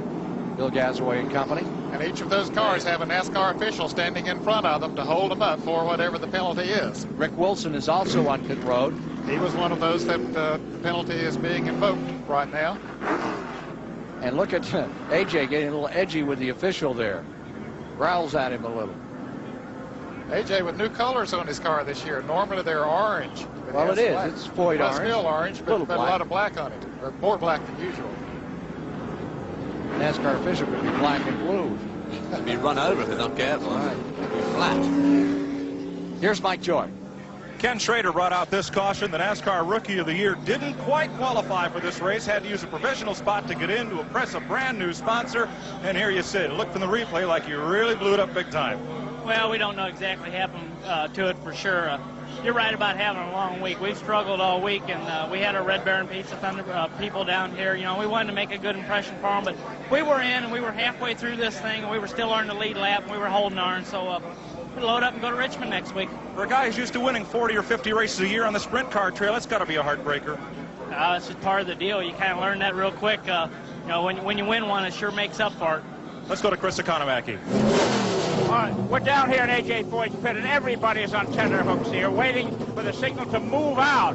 Foyt is gassing the engine. The official is standing there waiting for his signal to release him for whatever the violation was. We don't know now exactly what that violation was, but A.J. is really edgy. Dick Hutchison, the crew chief, and one of the crew, Billy Woodruff, are talking with the official. They don't seem to know why he was brought in, and they're asking for an explanation. Okay, now they're we can't get a word from Dick Hutchison. Hey, Dick, what was that problem? Why was he brought in? Chris, I don't know right now. I can't get the straight of it. Really? Okay, so here in the pits, they don't know why he was brought in. He's asking the official for an explanation. In the meantime, A.J. Foyt has been put down a lap. Back to you. They penalized everybody to 75, and they're going to hold him another lap. Did they penalize us a lap? Yes, sir. They held us a lap. Kirby said he gained a lap on the field. Chris Economaki trying to get some confirmation as to what the penalty was. Did he go down a lap? That's what Hutchison was asked. Did he go down a lap, or did they just take back a lap that he was one lap ahead? Let's see if we can get a word with Darrell Waltrip here. I understand Jeff Hammond, the crew chief, is going to allow us to speak to Darrell. Ken Squire here. Darrell, you've made the lap up. You're back in this hunt. What's your confidence level right now? Yeah, the car's getting better and better all the time. We started out a little off, but right now it's coming to us. I feel real good. I'm going to win this race. Darrell, were you a little surprised that Bodine dipped into the pits, which allowed you to make that lap up? Surprised is not the word for it. I'm elated. Good luck. All right, we're ready to go. Let's get another word from Chris Economaki on the A.J. Foyt situation. Well, here's the story. Apparently the pace car slowed way down on the backstretch, and A.J. Foyt passed it and gained a lap. Now, what the stopping for was not really a penalty. It was an equalizer. It put him back in the lap he belongs. He's not a lap down, is he, Dick? No, we are not a lap down. There's just something happened on the backstretch where we gained a lap on the field. They just put it back where we was at, and we're all right. Feel better about it now? So's he. Okay, so is A.J. Okay, down pit road. That's the one that counts. Yes, sir, as long as A.J.'s happy. Exhorting his driver to get going as they come back to green. Tim Richmond is still in that car. Richmond was injured on Thursday in the qualifying race, but running in third position will make you feel a whole lot better. He's okay for the rest of the race? He seems to be doing real good now, and he's feeling a lot better. We got some of our troubles behind us, and he's running a little better and got a little better position, and I guess maybe that has a little effect on him, but he thinks he can go all day. So designated relief driver Davey Allison has packed up his helmet and kit bag and gone home. I saw Tim this morning at breakfast. In fact, I saw him coming up from the pool. He said that they found a masseuse yesterday that had worked considerably on those muscles, which had been badly strained. He was going to give it a try, but he didn't think then he could make the distance. It's a different look that we have to this race in the restart. With Sterling Marlin first, Bobby Hill in second, Richmond third, as they come back to the green flag to get it started. And already Bodine is sorting them out. Coming with him is Neil Bonnet, no longer a player, many laps down in the number 12 red car there. What a thrill it must be for Sterling Marlin to be up front. He was a lap down earlier as a result of a four-tire change during a green flag pit stop, but now he's back in it. Second-generation driver, his dad, Clifton Cuckoo Marlin, watching from the pits today, very proud of his son. He should be. Saw that Tim Richmond car hauling the mail there for just a moment. First and second, Sterling Marlin and Bobby Hillen after that pit stop. Unconfirmed report. Richard Petty has been taken to the Halifax Hospital after that crash in turn number 2, possible shoulder injury. Halfway, coming up this time by. Halfway in the Daytona 500. And at halfway. Columbia, Tennessee, Sterling Marlin is first. Texas, Bobby Hillin Jr. is in second. Well, there you see the new life, I suppose, the new lifeblood in NASCAR. Bobby Hillin still only about 22 years old. Smoker going down into turn number 1. He's a back marker. There you see the 54. That's Eddie Bierswell. Losing car number 54. That's a tough break for him. You know, Sterling Marlin was the NASCAR Stock Car Rookie of the Year in 1983. He competed in the Daytona 500 back in 1980. He started 36th that afternoon and finished an impressive 8th. He's always had the talent, and this year I think is the first time that he's had the equipment that'll show what he really can do. Caution is out, Ned. Caution is back on the track another time. That's going to be the 5th caution of the day. Neil Bonnet, by leading the field over the line, then gained one of his laps back. Unfortunately, he's got another 19 times to do that before he can get back on the lead lap. On the sort out, Bodine showing a lot of strength once again. Yeah, Bodine. Eddie Bierswell's car, bottom of the racetrack. Caution is out. We'll be back with more live racing from the Daytona 500.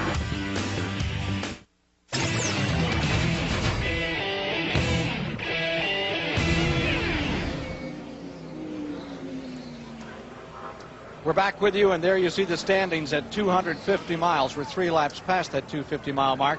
At that point, Bobby Hillin Jr. was in front. Tim Richmond maintaining second. Sterling Marlin was then in third. Dale Earnhardt was in fourth. Jeff Bodine was in the 5th position.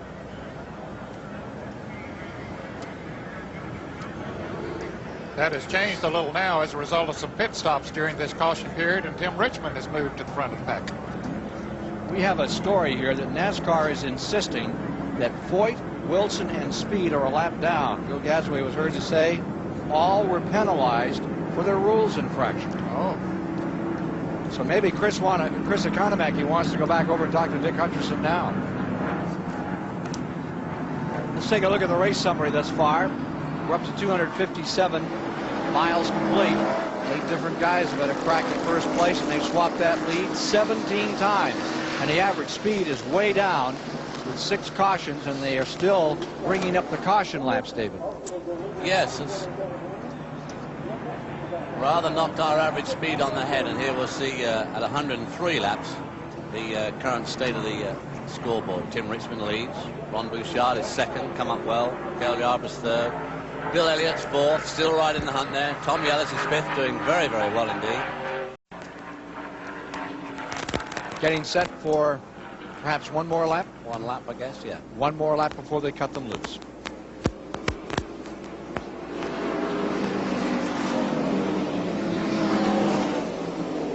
Waltrip is being shown in 5th position. Darrell Waltrip on this restart will now be shown in 5th position. Bill Elliott's full. You know, it was interesting, Kathy Bodine's remarks there. Even the wives are concerned about Bill Elliott, and has he been sandbagging to any degree? They're still worried. As long as he's in there, they're worried about him. Sort of like waiting for the bogeyman to jump out the wardrobe, isn't it? You don't know what he's going to pop on next. Inside Jeff Bodine's car another time.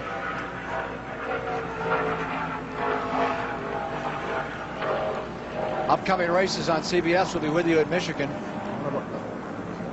And then, of course, July 27th, the Talladega 500.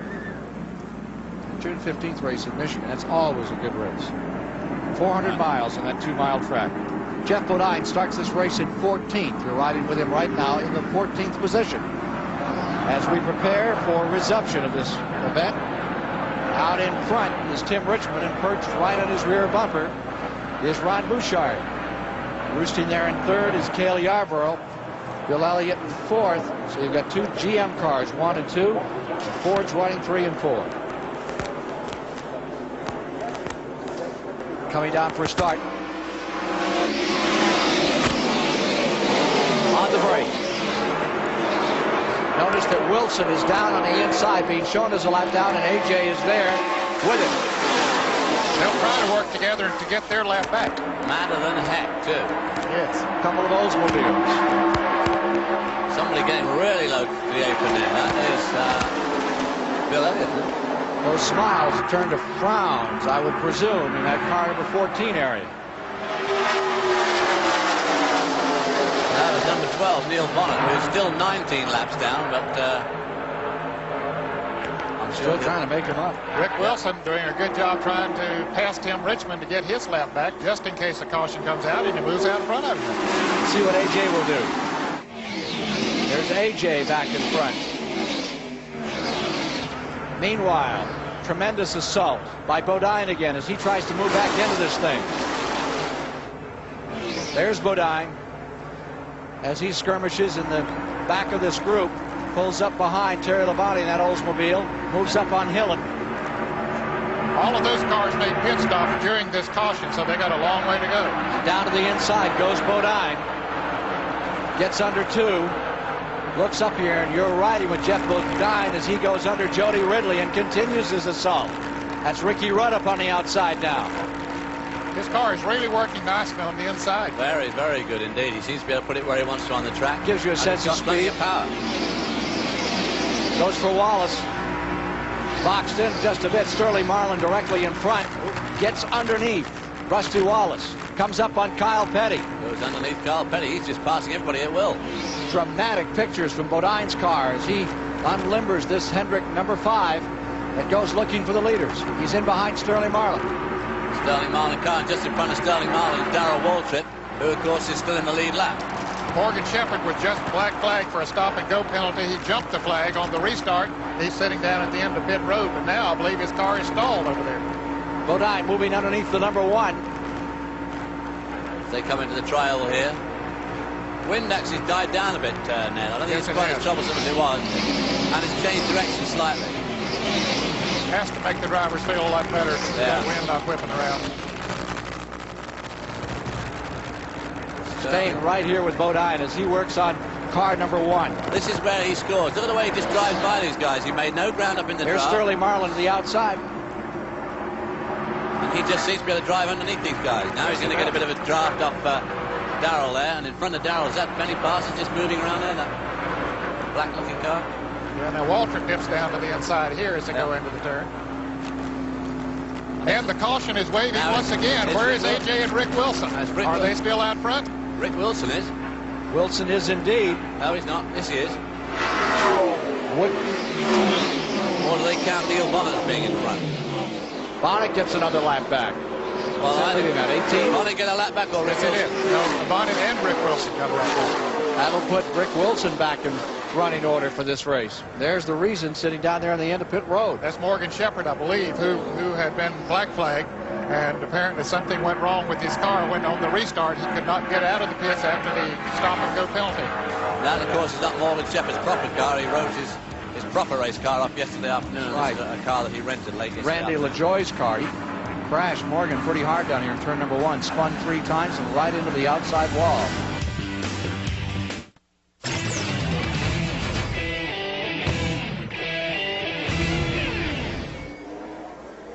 Back with you once again, reviewing the last 5 winners of the Daytona 500.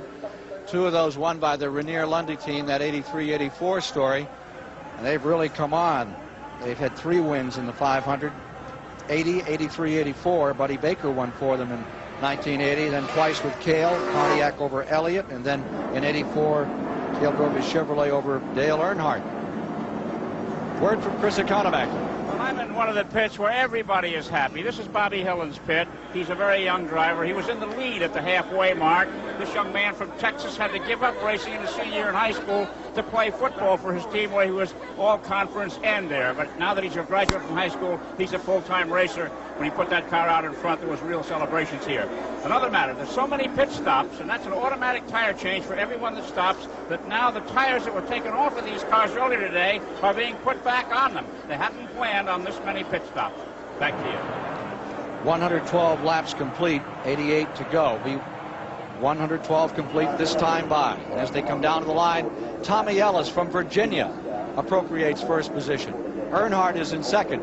Jeff Bodine with our CBS camera on board is in third. Sterling Marlin is in fourth. Terry Labonte is in fifth. Bobby Hillen is in sixth. Joe Ruttman in seventh. Rusty Wallace eighth. Baker ninth. Phil Parsons 10th. Bill Elliott 11th. And Cale Yarborough 12th on the break. Some of the action to follow will be that Yarborough-Elliott duel as they'll try to come back up through this field. Okay, A.J. Foyt gets his nose in front there in the bottom line. He's 1 lap down. What he needs to do is lead this group across the line for the first lap and get another caution. Can't do it. Ellis draws away. It's been overtaken by the top line of cars.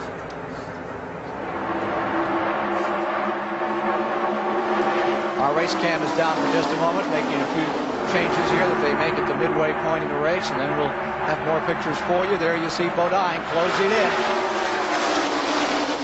Earnhardt stays second. Now Earnhardt's going to go for the lead. Down on the inside. Earnhardt scoots under. Tommy Ellis. The Friedlander car falling to second place. Bodine stays there in third. Rick Wilson made up his lap, but AJ has not been able to.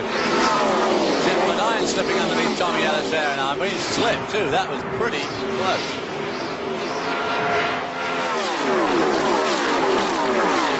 Dale Earnhardt's run very, very strongly here all week. 3 wins so far, and as we heard on the grid, $126,000 in his back pocket so far. Looking for the big win though this afternoon. Slow race, the average speed 140 miles an hour. The speeds have been tempered by the cautions.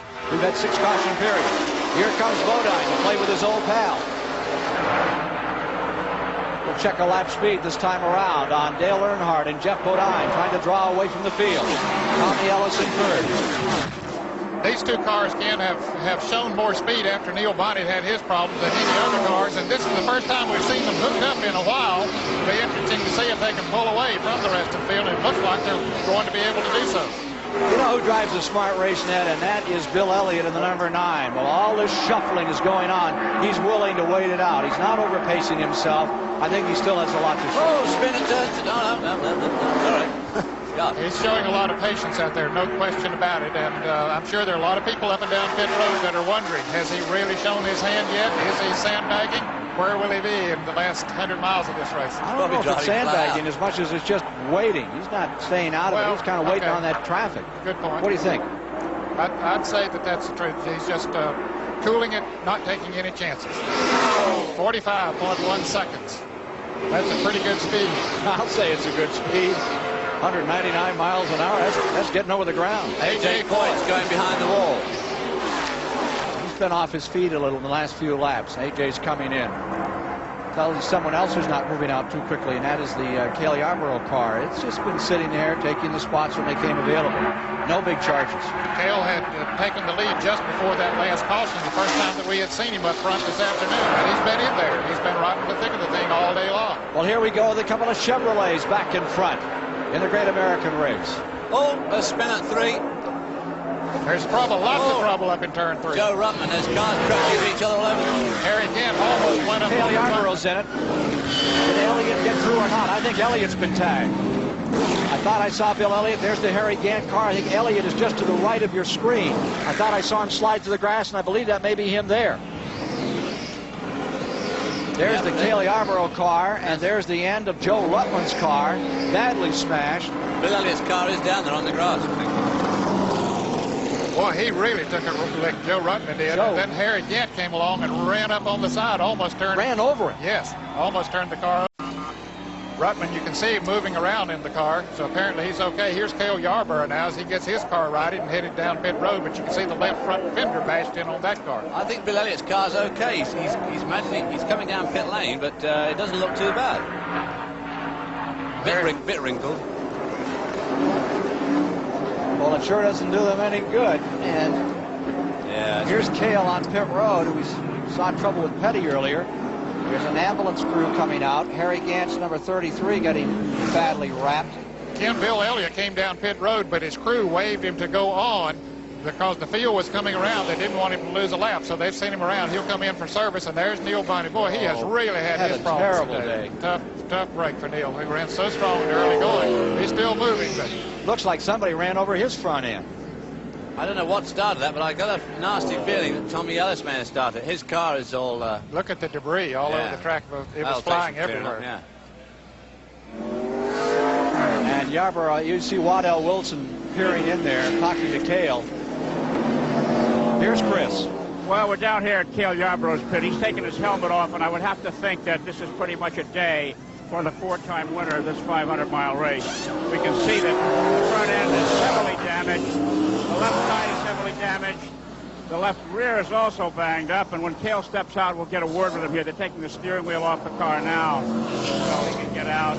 Mechanics are always trying to fix things, living in hope that though the damage is bad as it looks, might not be so bad underneath, and they can get the car going. Okay, let's go down to Mike Joy. Here comes Bill Elliott, and he gets hit.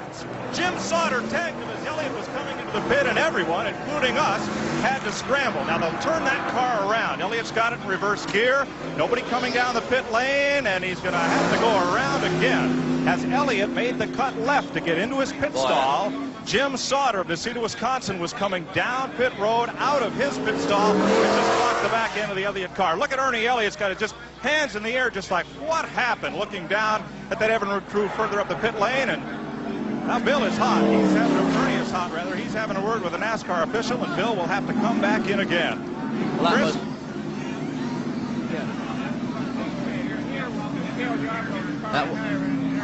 Let's go back to Chris. How hard a hit was it? Well, it was pretty hard, hard enough to knock me out, Chris. What set it up? Looked like Bonnet lost it up there in turn 4, between turns 3 and 4, and then another car spun, and I had the wreck missed, and then Elliott came along and hit me, so just a chain reaction. What's the race look like to you, Cale? Who's the guys we have to watch out there for winning this now? Well, it looks like from here on out, if that 5 and 3 car stays in, it'll be hard to beat, especially the 5 car. Okay, Cale Yarborough, thank you so much. Cale, back to you, Ken. It is a grinder here today. We have now gone through we are into our 7th caution period, and let's take a look at what started this incident. There's the first car breaking away.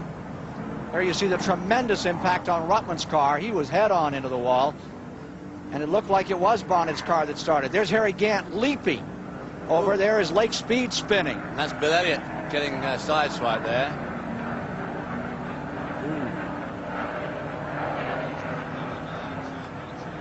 Here's Mike Joy. The work is methodical on Bill Elliott's car. Butch Stevens with a big sledgehammer banging out that right front fender. They've changed the right side tires. The left rear also appears to be flat, just the inner liner holding air. They're going to fit a new right front, and they do have a left rear ready to go on. But NASCAR rules allow only 6 men over the wall, including the catch can man for gasoline at one time, and only 1 jack. With the right front in the air, they'll have to wait to change that left rear, and Elliott might go a lap down before they can do it. Here they come around, and nope, Elliott gets away. Probably a wise move on Ernie's part to send Bill out and around before the pace car comes around to put him a lap down. So Bill will be back in again. Well, it's going to be a long caution. Here's another picture of what happened here in turn number 4. 1 car away, that's Lake Speed away. It climbs up the banking. Harry Gant and Joe Ruttman got together there pretty good, didn't they? Crash. Yeah, Ruttman had already been into the wall and came back down, and Gant just ran over the top of him. And really, there's nowhere to go. When you're coming around there at almost 200 miles an hour, you're slowing down, but there's not a lot of room out in front of you. You see, Darrell Waltrip did weave his way through the pack there. It's a bowling lane. It really is. Still not sure what it's done.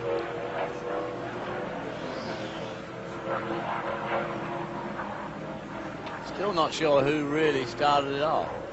Lake Speed was one of the early cars involved, and the Neil Bonnet car. Neil Bonnet was definitely one of the early ones to go sideways. What's he? Here's Chris. Maybe he can give us a little insight. Well, I can give you a little something if you're a souvenir hunter. They just scissored this off the front of Cale Yarborough's car. They're working down there with what we call a Mexican speed wrench. That's a sledgehammer, trying to get things straightened out. Okay, now let's go down to Mike Joy. Bill Elliott is back in, and this time they'll change the left side tires. They've got the left side up in the air, and Ernie is taking a good close look at that right side sheet metal. Still a lot of fender damage to the right front and the headlight bucket. You remember 1 year ago when Elliott won the 500, they lost the headlight door, and the NASCAR official held up for 45 seconds replacing it. Well, this time the entire headlight bucket and right front fascia is gone on that car. They continue to pull out the fender, say, well, okay for now, and they send it back out. But if this indeed is a lengthy caution, they'll bring it back in several times for a little emergency bodywork and a lot of duct tape. The $1.5 million Daytona 500 is really taking its toll. All that money up for grabs, and it's a question now how many will be around to share in it.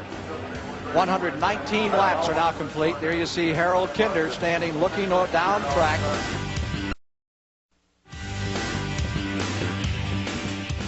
Welcome back to NASCAR Classics and our look back at the 1986 Daytona 500. Jeffrey, you've made it through the big 11-car wreck right after the halfway point at lap 116 that takes out challengers Neil Bonnet, Cale Yarborough, and the defending race champion Bill Elliott. Are you breathing a little easier at this point? Sure. You know, there were some good cars. Neil was really fast, and you know, Elliott was pretty quick down there. Yeah, you know, you hate to see wrecks, but yeah, I felt a little better knowing some of those good cars were going to be in a garage area.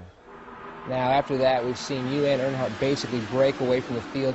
What are you and your crew chief, Gary Nelson, thinking about right now as far as what your strategy may be for your final crucial pit stop?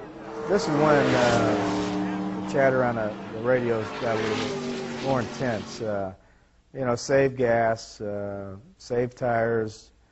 When I heard save tires, I figured the last stop we were going to get 2 tires. So, you know, that was really important back in those days to serve your tires. But the biggest thing was, yeah, save that gas, stretch it as far as you can. Well, let's see how it all shakes out as we close in on the final laps of the 28th annual Daytona 500.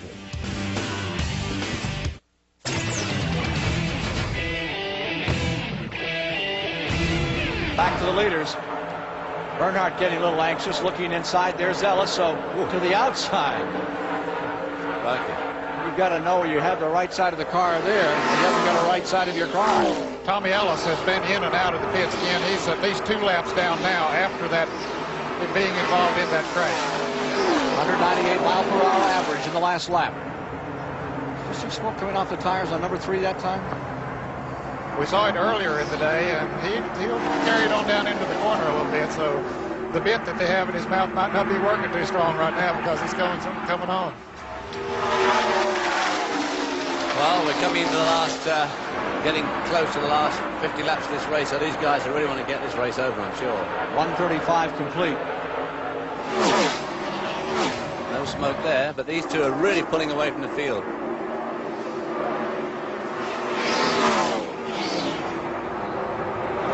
Headed for turn 1.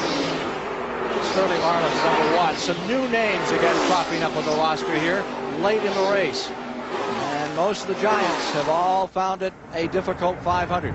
There from the Goodyear blimp, you see those 2 leaders, and there goes Earnhardt getting up underneath the number 5 car of Bodine as they go into turn number 3. He's there. Hanging on well, even though he's out of the draft. He's still hanging on pretty well as they go down that back straight. There's the move. Down on the inside, Dale Earnhardt going into first place. You can see the smoke rolling off that right rear. He's abusing his car a little bit, maybe not too much, but that's his style of driving. Ned, how many years do you think it'll be before we'll see the name Earnhardt and Junior Johnson tied together? I think they have wanted to get together for a long time, but certainly Johnson has found a driver in Darrell Waltrip now, one that's very satisfying because he's a winner, has won 3 championships for Junior Johnson, but I think still Dale Earnhardt would like to drive a Junior Johnson car, and I think Junior Johnson would like to have him to drive his car, but also there's been a good marriage between Richard Childers and Earnhardt, so it might be longer coming than it would have appeared to be a few years ago. Old-fashioned hell for leather racer, this man at number 3. Earnhardt now leading Bodine by 2 car lengths as they come out of turn number 4. No sign of any smoke coming off Dale's tyres there from that inboard camera. You get a really good look at the back of Dale's car, and it looked pretty stable. They're bouncing around a lot. You can see them moving around, but no smoke. New names coming up. He just joined us. Richard Petty crashed right here in turn number 2 very hard. He has been taken to the Halifax hospital. Is an unofficial report we had. We're still working to check that out. Then we have an incident later that's taken Cale Yarborough out. Another one of the leading names, Bobby Allison, was out early in the going after he pushed his Buick up in front. And you see these 2 Chevrolets continuing to dominate. Bill Elliott has fallen a lap down, and his car, even at these tremendous speeds, is acting a little crab-like out here on the race, tracking quite the way they wish. It knocked the rear end out of alignment on the car, and I'll tell you, if it's not in complete alignment running at these speeds, you just aren't going to get the job done. Blister City on the old hands. There's the group that's running for 4th, 5th, and 6th and 7th spot. That's Rusty Wallace, Hillen just being overtaken by Bunny Parsons, and Terry Labonte coming along as well. Bobby Hillen and Rusty Wallace really going well out in that group. Against a couple of real old pros, Benny Parsons and Terry Labonte, though. Can't forget that Parsons won this race in '75, and he is smooth. Leaders, neither of whom has won this race, nor 3rd place has won this race. Nor 4th place. That car running along behind is Sterling Marlin, who did such a fine job in qualifying, and is hanging on. There he is there in 3rd spot now in that red and black car, number 1 car. And he's running by himself out there without the aid of draft. Either front or back, he's going pretty well. Yes, he is. There you see the interval. You get a real sense about how they're proportioned as to position on the racetrack. These 2 leaders in this 2-car draft, they have intentions of shaking everybody off. They don't think there's going to be another caution period here. That's what they're praying for. Here's Mike Joy with Buddy Baker. Another former 500 winner bites the dust. Now, you're not supposed to be here, Buddy Baker. I thought you had that wreck missed. Well, I missed everything. I looked up and the end of the world looked like it was happening in front of me, and I missed all the cars coming off the wall and one sliding across the infield. And just as I thought I had everything cleared, I looked and a great big piece of metal went up under the car and blew both the right front and right rear tire and snatched the trailing arm right out from under the car. You looked like you were just biding your time. I think I had one of the better cars out there. I made up a lap earlier when I stopped before the caution come out, and then I closed up on the lead car so easily, so many times, that I really felt I had a very good chance to win today. And I want to say the Crisco Olds did a great job, and the new team, I'm real proud of them, but it just wasn't our day. And when it's not, it's just like all the other good cars that are sitting in here. I'm sure all of us felt that we had a chance to win. It just kind of breaks your heart to miss the real wreck and then knock yourself out, on just pieces of a car laying in there. Racing luck bites the hand of Buddy Baker. Chris? Okay, down here in Darrell Waltrip, we're going to get a word with Jeff Hammond, but right now he's in conversation with Coroner Junior Johnson. We'll get with him in just a moment. Waltrip's fortunes have certainly been up and down today. He had that flapping safety net that had to be taped back in, and then he had it taped back on. It just took too much bite out of the car. They're discussing the handling of the car, how much waste to put in. How's the car running, Jeff? Right now, Chris, it seems like the car's a little bit loose. So we're hoping we'll get another caution flag here to make another adjustment back the other way to get 4 new tires and be ready to go to the end of the race. Is adjusting the car any more difficult this year than last year? It's a whole lot more difficult. The little side glasses they put in the cars, the way the winning net configuration is in the car, makes it a lot more difficult to put bite in and out in the rear of the car. Okay, trying to adjust Darrell Waltrip's car so that it can come home a winner. Back to you, Ken. Rick Wilson running directly in front of Waltrip is a lap down. He is in 15th position. Darrell Waltrip closing in on him, and Jody Ridley right behind him. Benny Parsons is having a tremendous run. The 1975 winner is now into the 5th position. Terry Labonte 4th, Sterling Marlin 3rd. Parsons begins to be a factor here.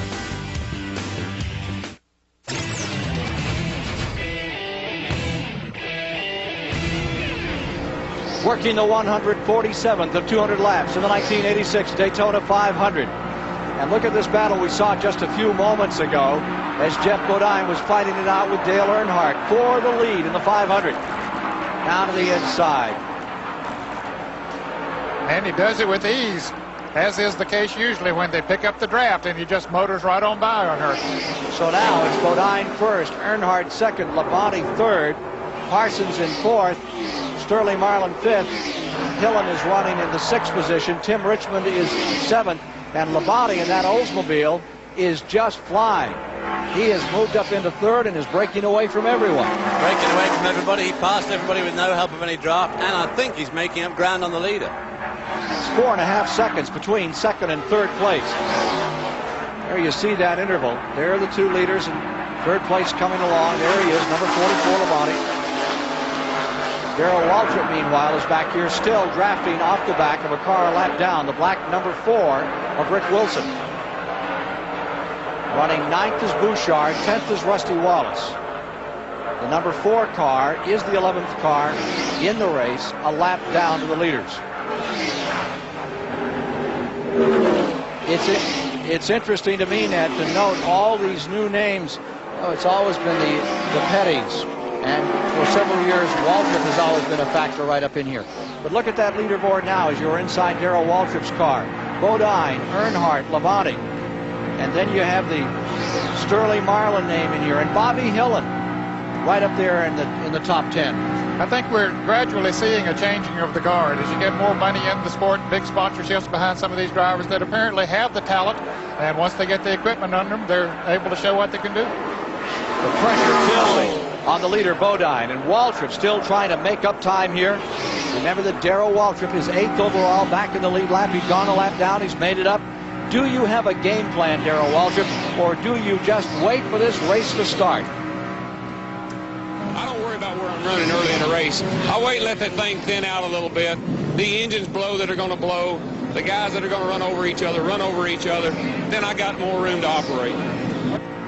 That's what's happened. That's been the case. They've been running over each other, through each other in this wild day of racing. It has been dramatic. It has been dangerous.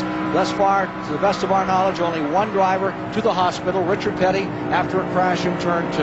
Well, now Darrell Waltrip's having his work cut out to pass another one of the young Lions, Rick Wilson, who hit the wall just right here early on in the week in another car, but obviously running very well today. He's a lap down, but Darrell Waltrip's having his work cut out to get around it. 50 laps to go. Down to the final 50 laps. This 28th annual $1.5 million Daytona 500. Let's check our leaderboard here. Jeff Bodine out in front after 150 of 200 laps with Dale Earnhardt in second. Terry Labonte in the 3rd position. Then comes Benny Parsons, followed by Sterling Marlin, rounding out the top 5.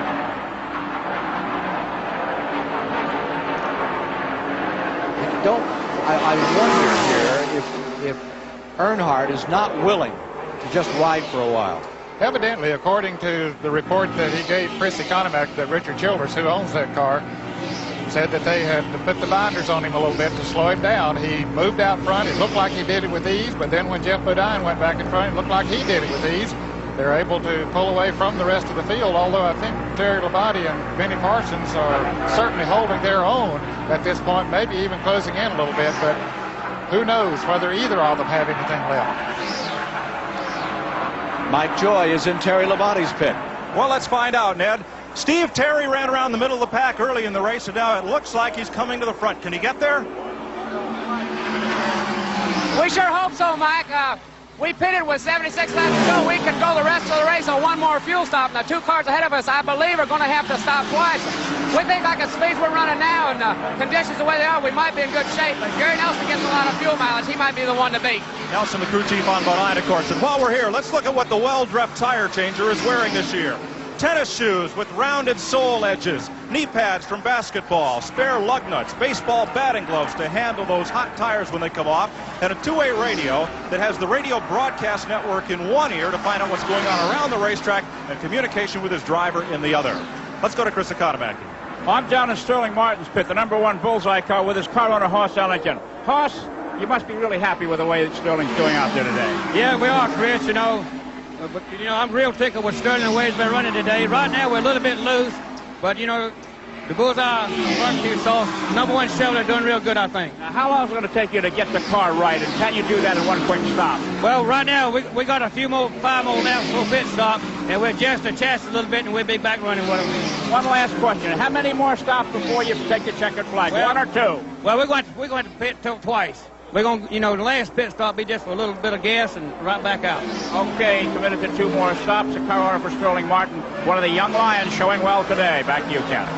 Interesting about these pit stops and how from that it sounds like everybody thinks that that #5 car with Gary Nelson, the crew chief, may have a little more economy in it than the rest of them. When he was crew chief for Bobby Allison for several years, they did indeed get at least as good a gas mileage and most of the time better gas mileage than anyone else. He has worked on that and has tried to get to where he can just simply get more gas mileage.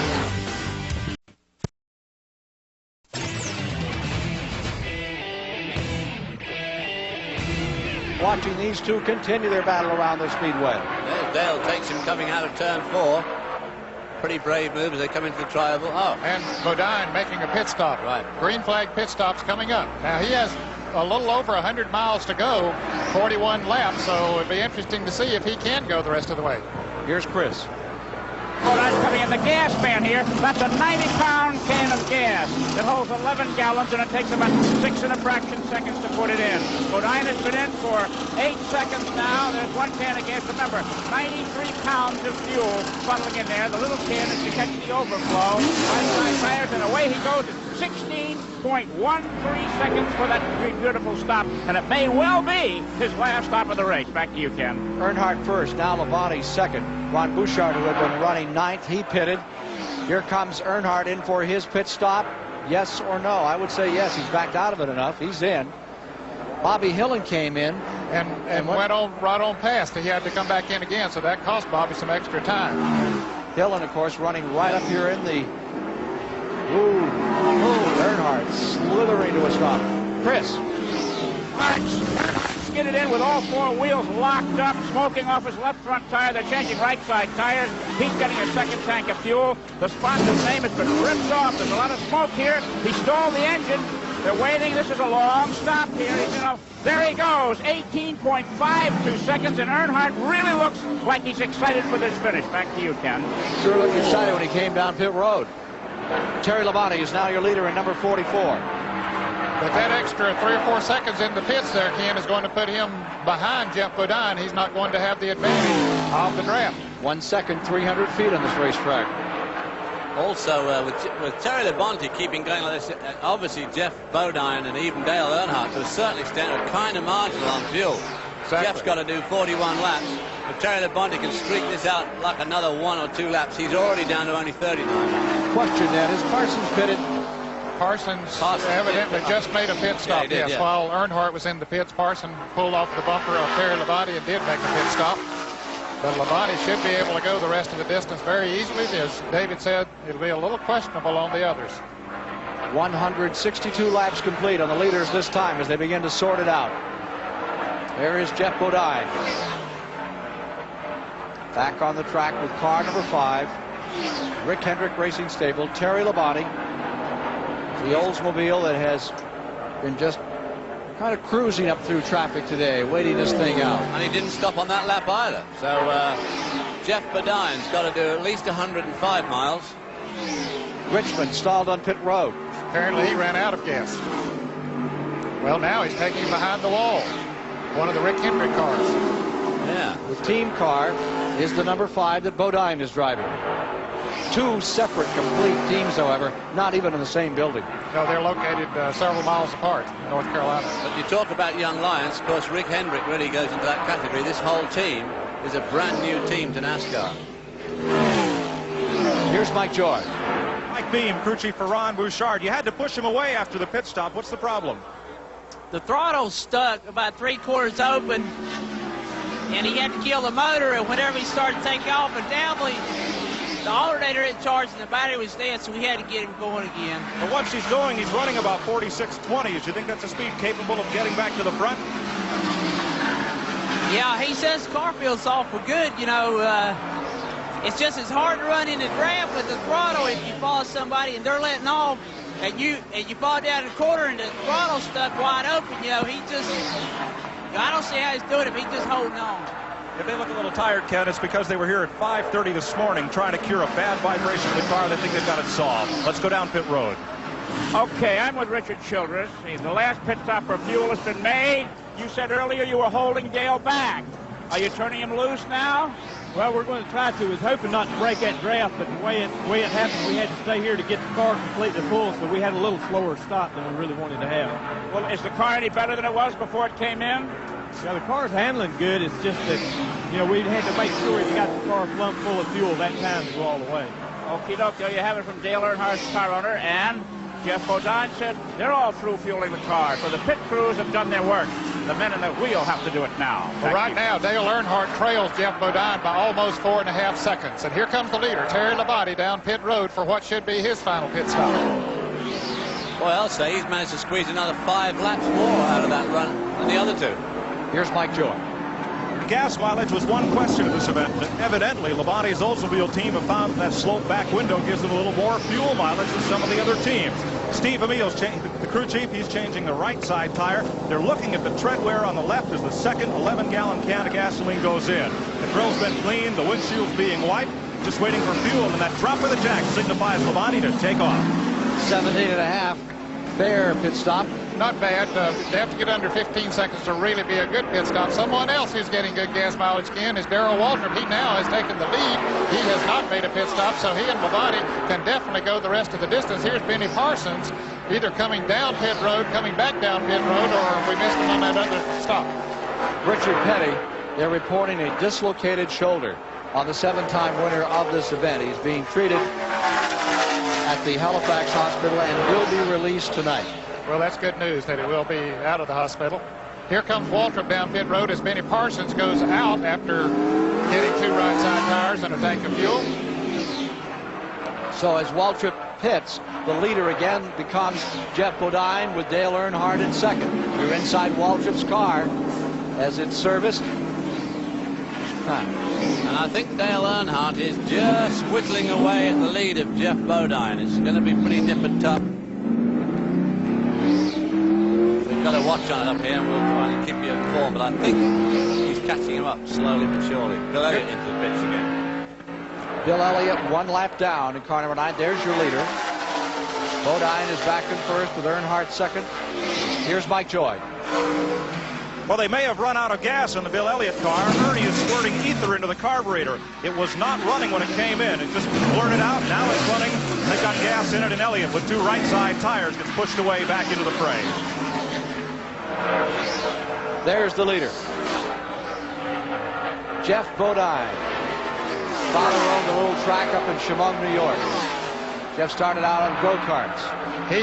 Dale Earnhardt is rapidly closing on Jeff Bodine. He was 4.5 seconds behind. He's cut it down now to 2.6 seconds. Jeff Bodine made a pit stop 1 lap before Earnhardt did.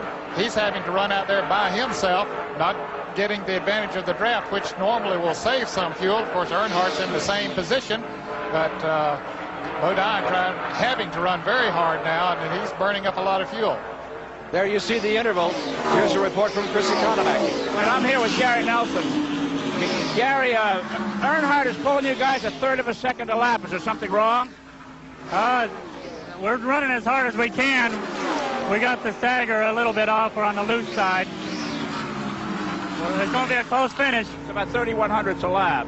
Well, it's getting a little less than that even now. Earnhardt's tough. I think Jeff's going to, if Earnhardt catches him, going to run with him and try and slingshot him at the end. But it's going to be a very close finish. I'd like to get a caution and be able to adjust on that car one more time. Gary Nelson, Jeff Bodine's crew chief. There's the word. He wants another. He wishes there be another caution. Okay, he was motioning. We saw Jeff motion Benny Parsons to come on up right on his back bumper so he could help him a little bit there in speed. Parsons pulling up. It could be the answer to Jeff Bodine's prayer to have Benny Parsons right there. But if Benny Parsons hangs back like that, it won't be helping him much.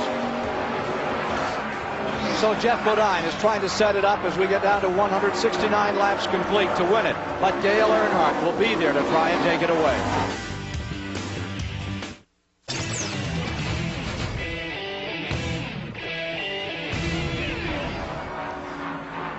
.172 laps are now complete. Standings the same. Bodine in first. Dale Earnhardt whittling away at that Bodine lead. Terry Labonte, still a very stout third-place runner, with Sterling Marlin in fourth and Darrell Waltrip in the 5th position. There is the picture from the back of Jeff Bodine's car. And back there comes Dale Earnhardt, that yellow and blue car, in between them. The number 55. That is the Parsons car. And now Buddy Arrington between them as Bodine just put a lap on him. It was 4.5 seconds just a few laps ago between first and second, then down to 3 seconds. Further back in the field, they're reporting Parsons as a lap down. As they have it, they would have Richmond now in 6th, Parsons in 7th, in 8th Elliott, and in 9th Bouchard, with the 10th spot Rick Wilson, 11th Lake Speed, 12th Jody Ridley, And the 13th position, Ricky Rudd. 14th, Darrington. Earnhardt really eating up that gap now between the two. Earnhardt closing all the time on Bodine. That car is strong. Incredibly strong. Look at Earnhardt closing. Yellow and blue car, Dale Earnhardt. His dad, a racer from another period, died at 44 years of age while working on a race car, getting it ready for an event. Ralph Earnhardt teamed up with Petty. Didn't he run with you at one time? Dale Earnhardt? Ralph Earnhardt. Oh, Ralph Earnhardt, yes. He was one of the strongest competitors I ever had. Ken, let's update the situation on Tim Richmond. He had gone behind the wall for a short period of time, and he is back out in the running now, but he's several laps down. That sixth position car is the Wallace car. If I said Richmond, that's incorrect. It is Wallace, the team that Richmond drove for a year ago. Car number 27. So we're down to it. 25 laps remain this afternoon to decide the Daytona 500. Richest stop in stock car racing here at the beach. And you can see Earnhardt just closing all the time. You can win the Daytona 500, Ken, and you can have a season pretty well made because of the glory, the money, and all the prestige that goes along with it. If you don't do anything else the rest of the year, you're going to be remembered all year long for winning this victory. A lap on Phil Parsons, brother of Benny Parsons.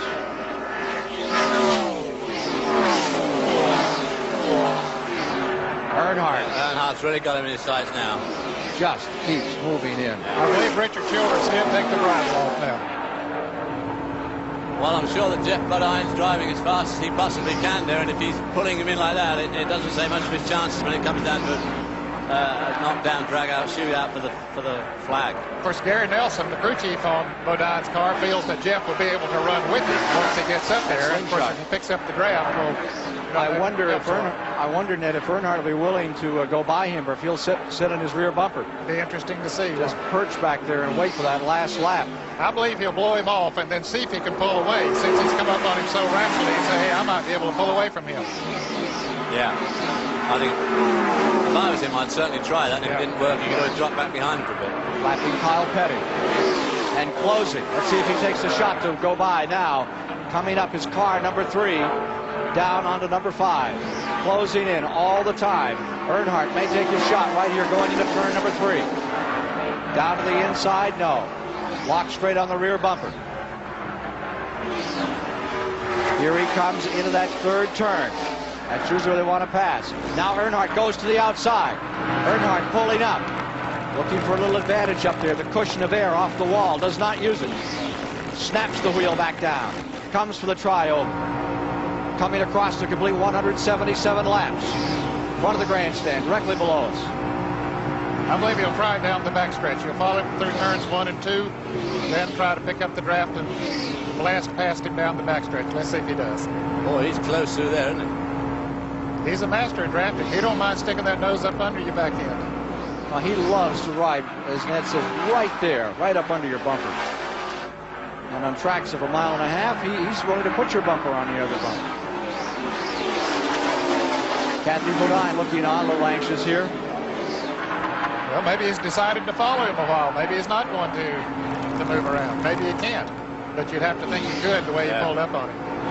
Yeah, to be able to catch up like that with no draft to help him, he must be stronger.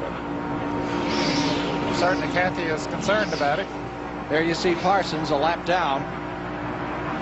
Reported in 7th. And he goes underneath. That's interesting. That is interesting. Because Earnhardt had pulled up on Parsons, just blew him off and came on up there. Parsons goes out a little. Back comes Earnhardt. Yeah. Benny got it out of shape then. I wonder if Earnhardt is the cat and thinks he has the mouse right here. I would suspect that he's feeling that way. Willing to take a few liberties. Wonder who he's cheering for today. An Elliott fan for sure. Bought the hat. A little depressed about how things have gone today. Back to the trioval. If he needs to, he'll stick it in there too and try to pass. Petty's old favorite place for passing, the trioval, right up against the wall. Well, the Daytona 500 takes on even more significance now, not just for the fact that this is $1.5 million race itself, and all the prestige and glory which comes with winning the Daytona 500. But it's now part of this quartet of races. If you can win 3 out of the 4, you win what Bill Elliott won last year, $1 million. So to win this race, getting up to a good start towards that $1 million prize. It certainly does.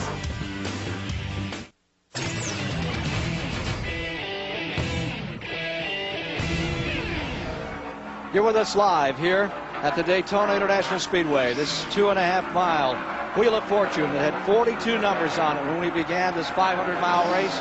19 of those numbers have already been taken down with wrecks, blown engines, transmissions coming apart. And now we are down to that time when we decide which number will take the big money today. Car number 5, Bodine, stays in front. But Dale Earnhardt, with an overwhelming run, is pulled up and just sits there in second place. There's Terry Labonte running some seconds back in 3rd spot. The average speed has come down to 193 miles per hour as you look at Sterling Marlin, who is running in the 4th position. Darrell Waltrip is maintaining 5th. Bobby Hillen is in 6th, and we only have 6 cars in the lead lap as we get down to decide it. Ron Bouchard is in 7th. Rusty Wallace is in 8th. Benny Parsons is in 9th, and Bill Elliott is in 10th. Here's Chris Economaki. I'm with Richard Childress, Dale Earnhardt's car owner. He pulled up on Jeff Bodine, and now he's just sitting there. Richard, what is he doing? Well, they slowed down about a second, but we just want to try to get some good mileage right now out of the car. Are you telling him what to do, or is he running his own race? We told him to get up there and just draft and take it easy right now. He's just drafting. Is this going to be a last lap scenario? Well, we hope we can all go that far. Okay, Richard Childress concerned about it. Let's go down across the road to Mike Joy and Jeff Bodine's pit. Bodine is just 1 pit away from Childress and his crew. Gary Nelson, the race pace has slowed down by about a second a lap. Why? Well, we definitely want to conserve our tires. We don't care too much about leading these laps along here, but we sure like to lead that last one. And Earnhardt, Dale doesn't want to pass us. He wants to run second and try and get us on the last lap. So we feel like we can cool our tires the best we can. Don't tell them, but maybe we can lull them into running a little slower pace, and we'll try everything we can to beat them on the last lap. Well, they've got the stopwatches too, of course. What about fuel mileage? Can you go the way without a problem? The fuel is going to be close. We feel we can make it. We're not, we're going to gamble on that. If a caution came out, we'd put in a few gallons, but we really got some tires that we'd rather have on the car. I think the stretch along green has caused our left side tires to wear down, and we haven't had a chance to change them. So if only we could get these 4 on, I think we'd be the strongest car out there. But will you try to slow him down even more? Well, there's no way Dale's going to pass us. We could stop practically. He'd probably follow us into the pits, but we are slowing the pace down. We're trying to lull them, and obviously he's pretty smart. He knows what we're doing. They've all raced in and seen a lot of races here, all decided on the last lap, but it's evident this will be another. May not be the fastest car, maybe one of the best strategy here, not saving those tires. Could very well be. Of course, at the same time, Earnhardt's saving his too. So. Well, I think that if I was Jeff Bodine, I'd really be worrying at this stage about fuel. They've got to be awfully, awfully close on fuel to try and do 41 laps. Everybody else out there is better off than he is. 14 and 6/10 seconds between 2nd and 3rd place. It will be decided here.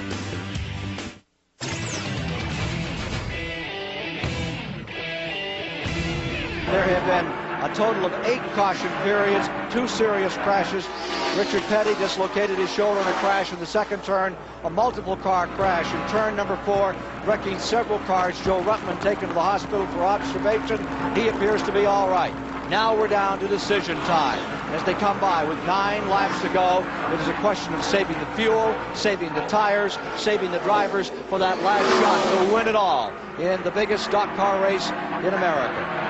And Bodine knows the speed, the power that Dale Earnhardt has, but there's nothing you can do. He slowed the pace a second a lap, but yet Earnhardt just sits there on his bumper willing to ride it out. And I think that's a good smart move on his part, David. It is a smart move. What do you do? I mean, how are you going to make the guy go around? You stop, get out, and wave him on.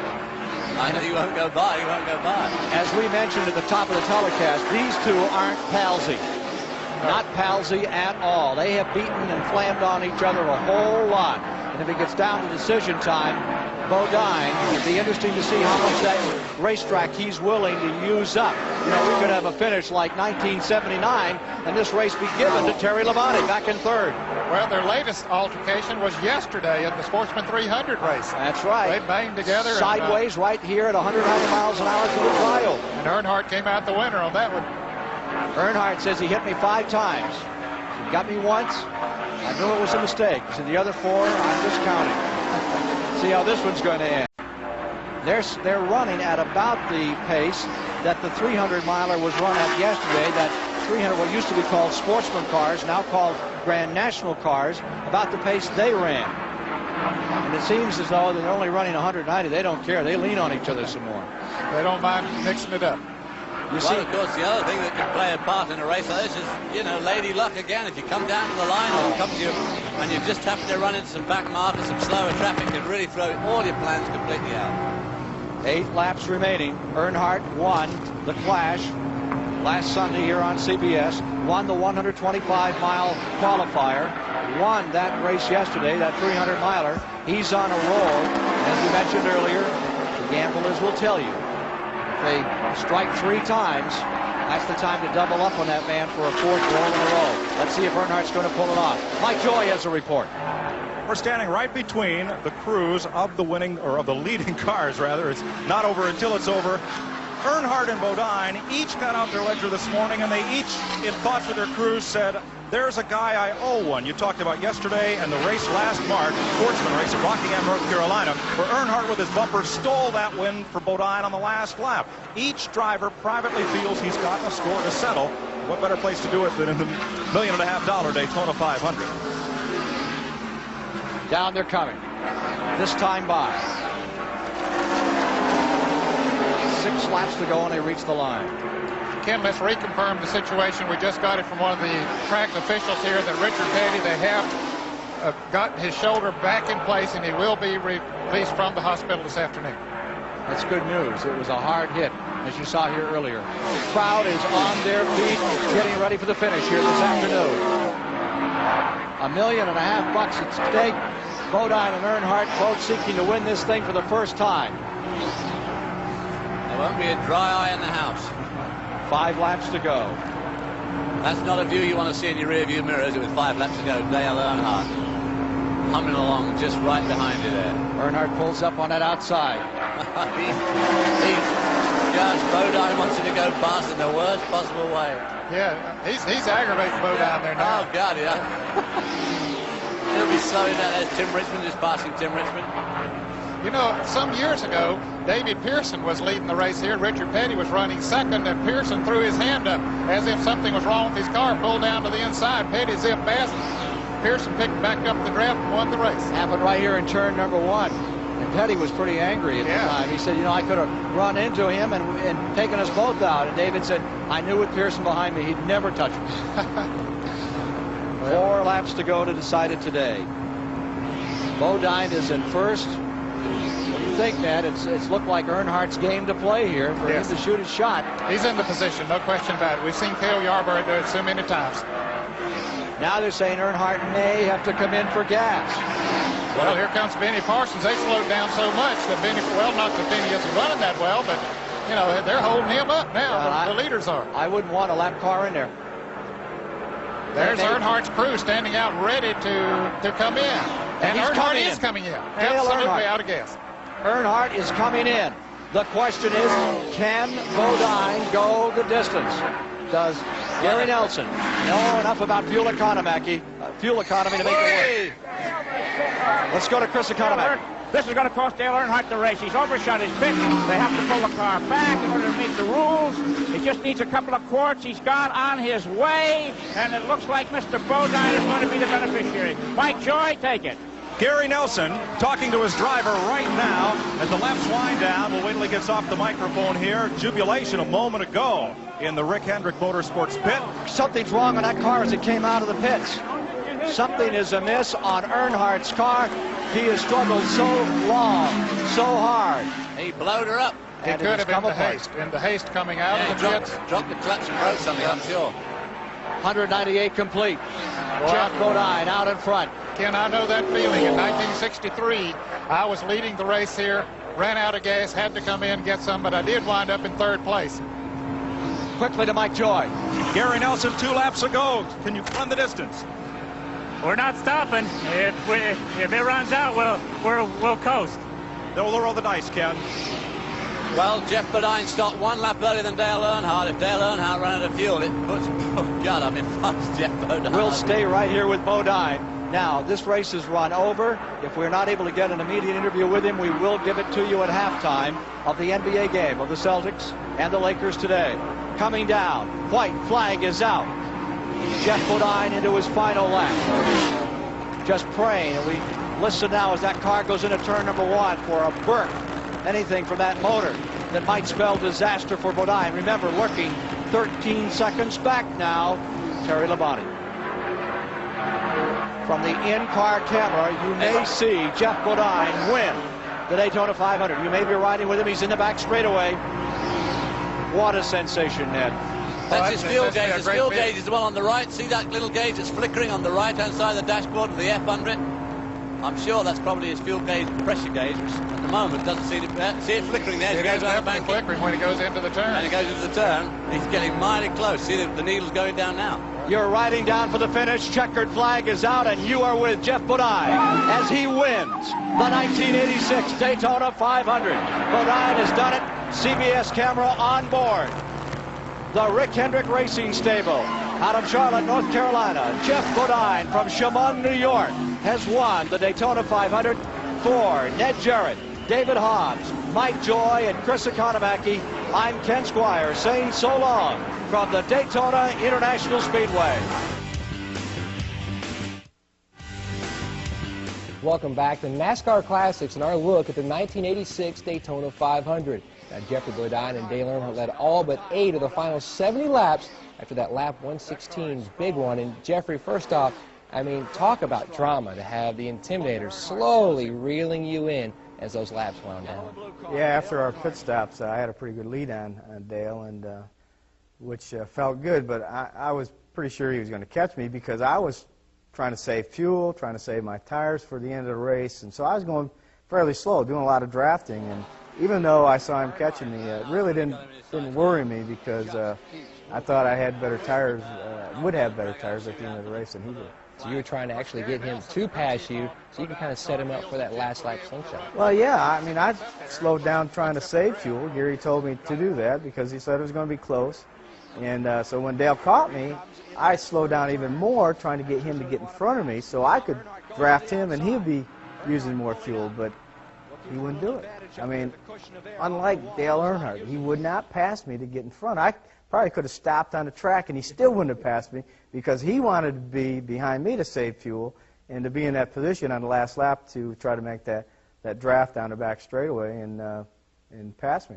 Now, what were you thinking when you saw that 3-car hit pit road with 4 laps to go? Well, I started screaming. Yeah, I said, he's out of gas, he's out of gas. And right then I knew, I mean, it was going to be my race. Now, that win was huge for you, but it was also the biggest win in the history of Hendrick Motorsports, the first Daytona 500 victory for Rick Hendrick. What did it mean to you and your team to be the first? Well, I was his first driver, and I won his first race at Martinsville, and I thought that was huge, you know. But when we won Daytona, I mean, that definitely was huge for me, for the team, for Rick Hendrick. You know, it's like that really started his dynasty. What was it like when you hit the line and you saw the checkered flags waving? You know, tears started to roll down my cheeks coming off turn 4, and I mean, I knew I was going to make it. I could coast from there, and you know, I just again thank God and just remembered all those trips to and from Daytona in the back of my parents' station wagon, and all the dreams I had, all the hard work, all the all-nighters I pulled getting the modified car ready to go race Stafford and Thompson, and just the most unbelievable feeling you can have as a human being, really, as a professional. The victory was the first super speedway win of Jeffrey Bodine's career. It was also the 4th win in the history of Hendrick Motorsports. For Jeffrey Bodine, I'm Matt Yoakum. Thanks for joining us on NASCAR Classics. Rolling start, 90 miles per hour. Bill Elliott, Joe Ruttman, there's cars crashing each other all over. There it did, cars in it. Did Elliott get through or not? I think Elliott's been tagged. The Rick Hendrick Racing Stable out of Charlotte, North Carolina. Jeff Bodine from Shamon, New York, has won the Daytona 500.